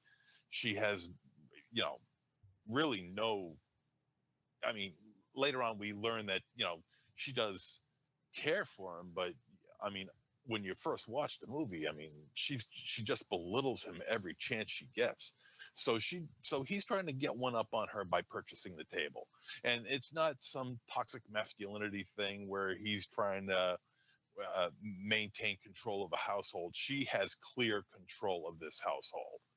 Okay, so it has nothing to do with that. It's just a case of dealing with this woman the way she is and just wanting to have some kind of victory over her. And it was this one victory that kind of changed their lives forever for the worst. Yeah. I want to talk a little bit about the dark comedy aspect of things. And of course, Raven Shadow walked away now. So it was mostly for him. But the scene when Maria when his wife found out about the table breaking, that scene of her laughing was so, like, on one hand it was fucking hilarious, and on the other hand it was sort of like, It infuriated me. well, I wasn't way gonna she was I wasn't gonna say that, but it was because of what he was going through. Like, it was horrific because what he knows and she doesn't, and she's laughing at it, is just it's just creepy and comedic in the same breath. And to me, Ray Michelle, that's why this is like a dark comedy, because this. I know you don't know what a dark comedy is. It's okay. No, I do. I know. Name a good dark comedy then. There's a joke there. No, but like the gimmick with fucking Death Becomes Her is a dark comedy, right? That's a fucking dark comedy. Or okay, no, good call. this really felt to me, right? And I really want a fucking creepy girl. I want to hear what she's gonna about to spit, but like this just reeked of fucking relationships to me, man. Like listen, like I'm not even like doing like, oh, I'm fucking divorce gimmick, even though I am. But like, like I remember the tiles up in my kitchen was bought at Home Depot when we were having an argument. And that's fun, trying to figure out fucking, what's the tile? Well, your fucking mom's a bitch. What the fuck? Fuck you. You know what I mean? Like, what the fuck? That's great. And you kind of felt some of that shit. You know, I mean, it felt very, very real. And then when they got home and she goes to the store and she meets her friend, she's still even putting her husband over, like, oh yeah, like she, worked it out. It's okay to fight. Not every fight is going to make a fucking separation. It takes more than one, I assure you. But you know what I'm saying? Like, I'm having fun because this movie's fucking dark as fuck. But there was still something there. And this just seemed really real life to me, man. Like, and nothing was funny. Like, it just seemed like real people having real arguments on real situations. Real people and these doing are real two things. characters. Yeah, and they're characters who are older. Like, so at least Jesus is at least 47, I would think, if it's or around our age. They're not young people and they have a history together. And so I didn't find it funny. I just found it real. If that makes sense. I think that, I mean, you guys go so hard on this girl, but I think that she's been in a relationship with this man and he is very immature. Yes. Yeah. Yes. We see that. And she had to say, look, and maybe when they had the baby, he wasn't very happy about it. And, but what am I going to do? I mean, it's in my body. Yeah. But I think that, even at the store, she felt bad, like later, like maybe I shouldn't have been so hard on him. And you guys got to remember, she just had a baby. And so that's with postpartum but they have emotional their hormones are insane when they have a child. So that her going off on him like that is all those hormones, it's like, and then later she felt bad about it. She was like, I got your wine. Yes. So, I mean, I don't, maybe necessarily she's not such a bitch that it's just that her hormones were crazy and she just used to him being so childish and not accepting what's, time to grow up, time to be dad, time to, and he's just not having it. He's just being himself, and she just has to put him in his place. But Creepy Girl, to your point though, brains. To your point, Creepy Girl, like, unless I missed something when I went upstairs, I think she's 100% right. Like, and to your point, like, they even mentioned the fact that, there's no secret these people are older than your average first-time parents, right? It seemed to me like he was getting, for lack of a better term, buyer's remorse. Like he was regressing, where obviously this was a long time coming. They were trying to get this. And that was even evident in the pictures. But somehow maybe he was regressing and no. So I don't blame her at all. I think she was a straight up G about everything.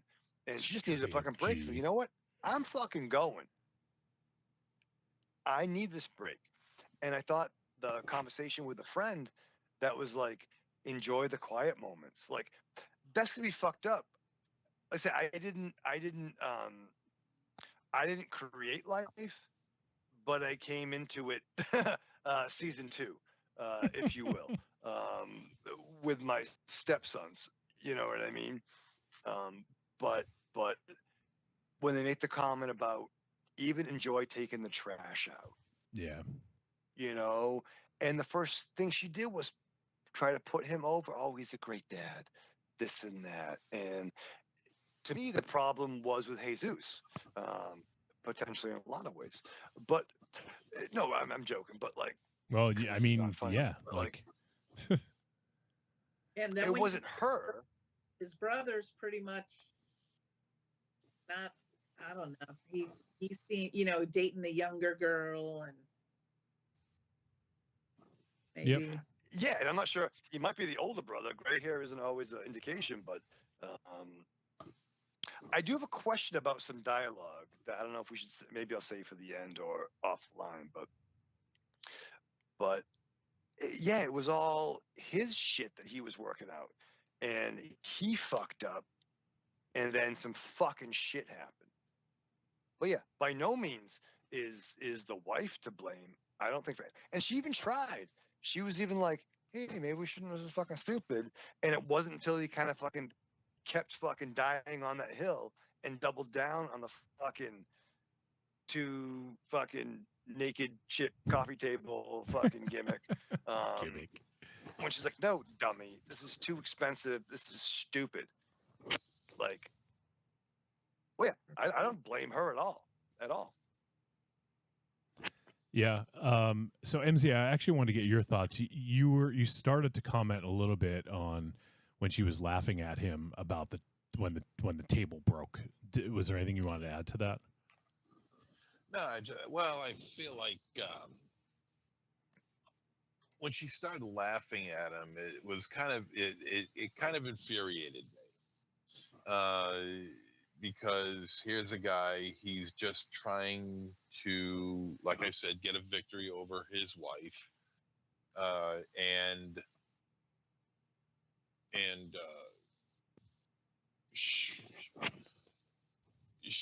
with what happens, it realizes that he did not exactly get the victory that he wanted, and she's just kind of rubbing it in his face, and with the laughing, and but what made it funny for me was that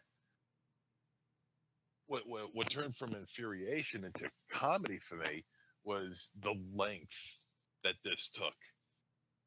I mean, for like the next 10 minutes, we're watching her laughing at Jesus and the decision that he made.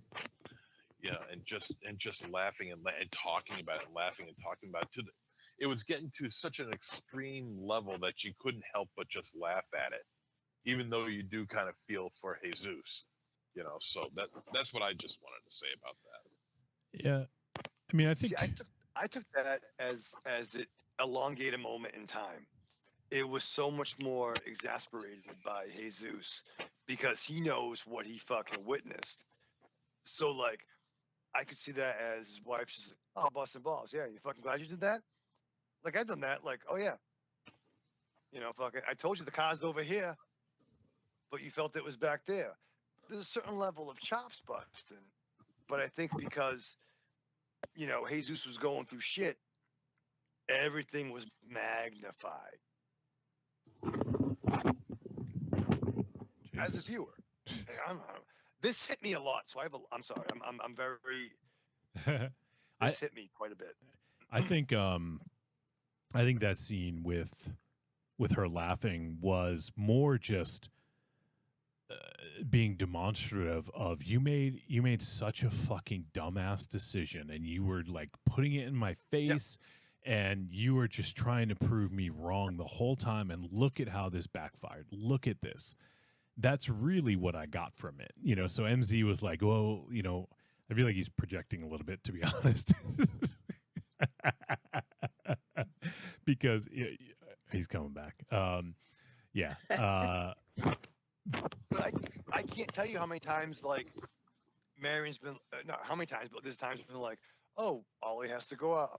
No, I took him out 3 times already. He's fine. I think he has to go out. No, he's fine. And then I come back and like, oh, maybe there's some pee on the rug. Baby did a like, boom. Baby did a boom right. boom on the rug. Yeah. And I'm like, well, okay. And this split times I'm like, yep, you were totally right. I'm a dummy. When it comes to anything empathetic, Raven Shadow, always listen to a woman. To be fair, I know my dog, but yes, in this time, the 2 times, how many times it happened? Yes. And then I'm like, you know what? I don't agree, but I'm going to take him out and didn't have a mess. So, yeah, but you're right, 100%. Like, all right, well, I definitely thought I was fucking, yeah. It's like about time for MZ to turn to a pumpkin. So I want to do verdict so we don't miss out on his verdict, and then we will start to say goodbye. So is there anything else you guys wanted to bring up about this movie before we head to the verdict? All right. Well, you know what? I'm just going to skip the music. We feel like we just did it, so we don't need it again. Let's just get into the verdict and let folks know whether the coffee table was a trick or a treat, and any final thoughts, starting with MZ. I thought the idea of the idea of a coffee table being the catalyst for what's going on here was rather ridiculous, and it's still ridiculous because throughout the entire film, it's constantly brought up: the coffee table, the coffee table, the coffee table. Even the very last line in the film was the coffee table. I'm not giving anything away, trust me.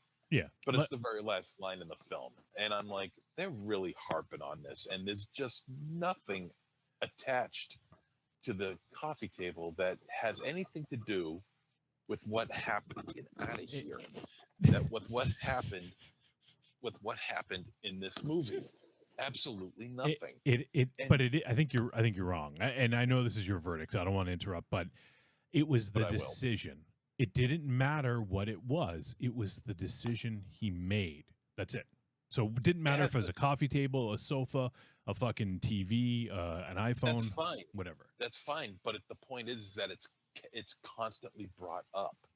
Right. To remind you that he made a bad decision. If you bought a box of Pop-Tarts, would it matter? No. Yes. In this case, yes. Okay, sorry. Go ahead. But it was talked about even before the big reveal. It was talked about the coffee table. The coffee. Right.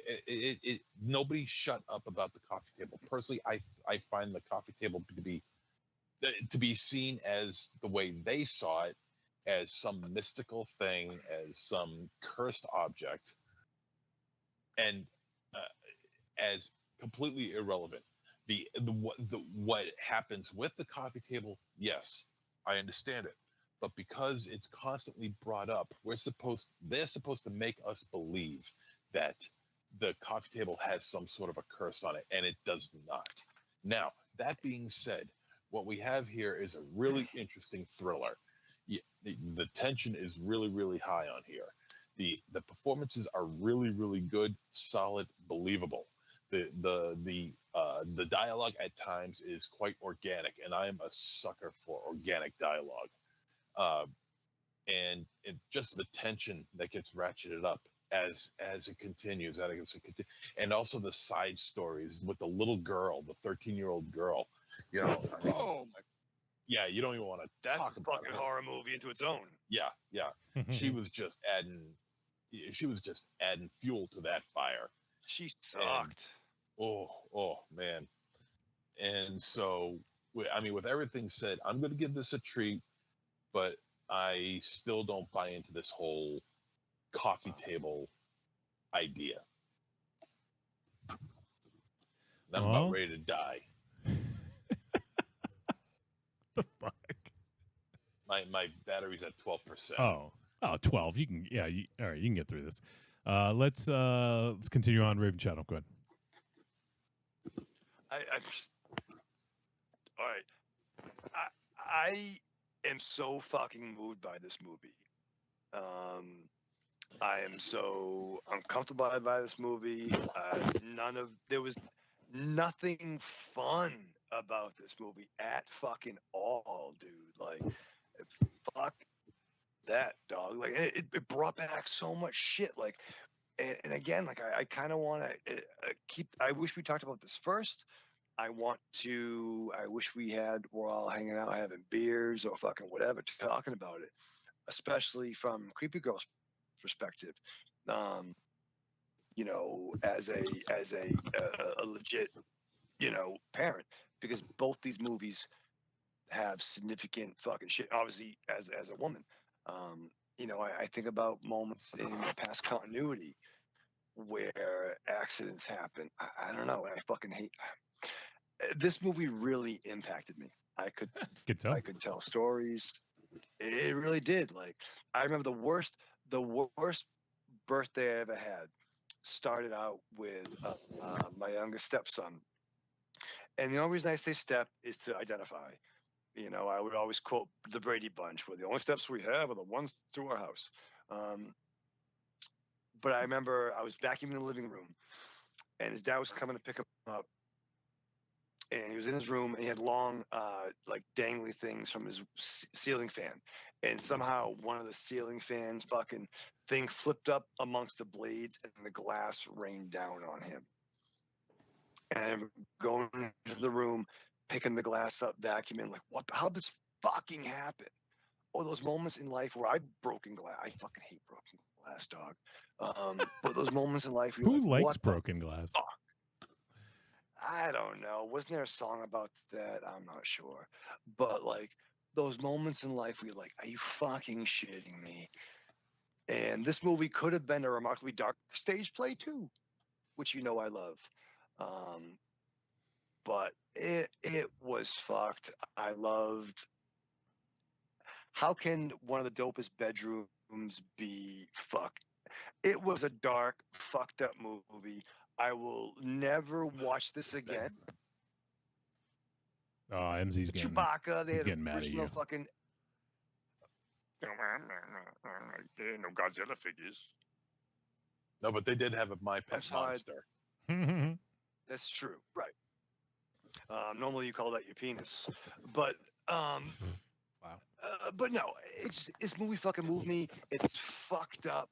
It's emotional, and it probably is the scariest fucking thing I've seen because it's real fucking emotional drama horror. Don't watch this. Don't watch. But if you do, it's fucked. All right. Is it a trick or treat? It's fucked. It's neither. But That's it's what you said moving about and the it's last powerful. movie. Well, it's a fucking pattern. Take a stance. Make a decision, Raven Shadow. Yeah. You're not going to break your table. I'm buying the fucking table, Wolfie. What do you think of that? I think you should. Spite you. It'll look nice in the bar. Near the bar. Yeah, hurry up. I'm down to 10%. All right, hurry up. He's down to 10%. It's a treat. Fine. Fuck you. All right. Creepy Girl, what's your verdict? Well, I think you've already said it was the best movie of the year, but let's make it official. Yeah, it's definitely. I've never felt such emotion before, and the way they did it was so intelligent and so well done. I'm amazed by it, just amazed by this movie, and I would watch it again just to see other people's reactions. Like that's another reason why I like other movies, because I want to see how other people react. So in that case, I wouldn't watch it alone again, but I would watch it with someone else. But definitely a treat. All right. Speaking of which, I am glad that this is not the movie that Tanya and I watched together this week. I don't know if we would have get past the first 15 minutes watching it together. Right? Like, yeah. But for this one, this is a treat for me as well. This is the premise obviously MZ had, he had trouble getting past the coffee table. But I think that this is about the decision. It could have been you fucking made pancakes instead of waffles. You decided to eat ice cream with a fork instead of a spoon. Whatever. Like, it could have been any decision. And yes, continuing to bring it up is important because it's a reminder of the bad decision that you made. So in this case, I mean, this is a really out there movie. I'm kind of amazed at how the director and writer had come up with this premise, but it's to me, it's kind of a retelling, a modern retelling of Telltale Heart. And I think it's a really intense movie. And I don't recommend everybody watch this. But if you're looking for something very emotionally intense and just tense in general, and you want to see a well-made, low budget indie thriller, horror, dark comedy, then this is it's worth a look for sure. It's really good. So there you go. Treat for me. We'll wrap this up quick. Next week we're going to be doing a folk horror called Starve Acre. Oh, what the fuck again? This one is in English, the Queen's English, Raven Shadow. Oh, pass the crumpets, old boy. So I'm next chuffed. next week we're doing Starve Acre, and Oh my God. Starve Acre. yes, I was going to say something at the beginning of the podcast to you that I want you to watch that because what I've been hearing from all my friends, it's going to be your kind of movie. Wolfie. yeah. I'm looking forward to it. It stars Matt Smith, Raven Shadow. Oh shit. Yeah. Not my favorite Doctor, but number 3. And it also TV's Matt Smith. Yeah, TV's Matt Smith and Morford. BBC's Matt Smith. Yeah, and Morford. I think that's how you say it. Morford Clark. I don't know if I'm pronouncing that correctly. I'm pretty sure I looked it up before, but she was in Saint Maud. She played Maud. So the actress who played Maud in Saint Maud is also in this, and it is a British folk horror. And it is available on VOD to rent or buy, so you can get it for not that premium price. You can get it for like $6 or $7 or whatever it is. So we'll be doing Starve Acre, and on the poster, I'm just reading a quote. It says, "Starve Acre is a deliciously creepy treat for folk horror fans. Harkens back to classics like The Wicker Man and Rosemary's Baby." So I know that will appeal to MZ. Yeah, so we'll do Starve Acre next week. It is on VOD. If you guys want to play along at home, go ahead, check it out, and let us know what you think. Send it into podcast@trickortreatradio.com. And this is going to be quick because we don't have any voice messages. So we can just wind it down right here. Let me just... Oh, you know what? I'm sorry. We do have one voice message. I think it's a short one. Oh, I'd already gotten it ready, and I almost forgot. So let's go ahead, play one voice message, and then we'll get on out of here. So let's hear from Evil Corny. Hey guys, what up, Creepy Girl? I'm gonna give both films treats. With The Devil's Bath, I didn't know what I was expecting in this film. I think I tried to watch it a couple months ago when it first dropped on Shudder and fell asleep on it. But I kind of sat down and watched it earlier this week, and enjoyed it. I just felt sorry for Agnes during this whole film, and it wasn't what I expected before I started watching it. And with the coffee table film, I saw that they advertised this, or the description is a dark comedy, but I don't really know how to describe that film, but I just thought it was just dark.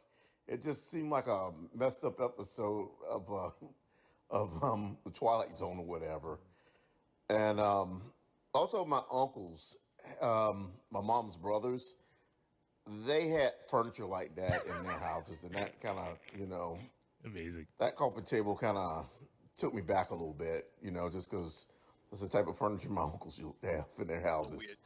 Y'all have a good one. These are good picks, Creepy Girl, and I'll see you online. By the way, I'm enjoying your TikToks, by the way. Nice. You all have a good one. Evil Cornet out. Awesome. Thank you, Gorney. Good to hear from you, buddy, and glad you dug both movies. One question for MZ. Did you plan on wearing that shirt to match your couch? Because you've been like a floating head and arms the whole podcast.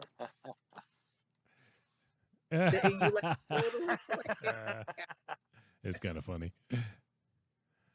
You know what? It's funny you bring that up because I kind of noticed that midway through this episode. I'm like, I'm wearing the same color shirt as the couch that I got going on back here. Yeah, I noticed that. MZ's carpet matches the drapes. All right, go on a magic carpet ride. Yeah, exactly. Well, we should wrap this up because it is late. MZ is way past his bedtime, and I don't know if any, Creepy Girl, I don't know if you have to get up early or not, but we should wrap this up. So, Creepy Girl, first off, thank you once again for joining us and for picking these movies. I'm really glad that I saw both of these, and I could. You know what? Like, we could see one or two of these showing up at the year-end list. I could see that happening. I don't know, not naming names or anything. I could see it happening though. So that's always cool when that happens. Not on the fun list, but yeah, sure. yeah, the fun list. Number one on the fun list.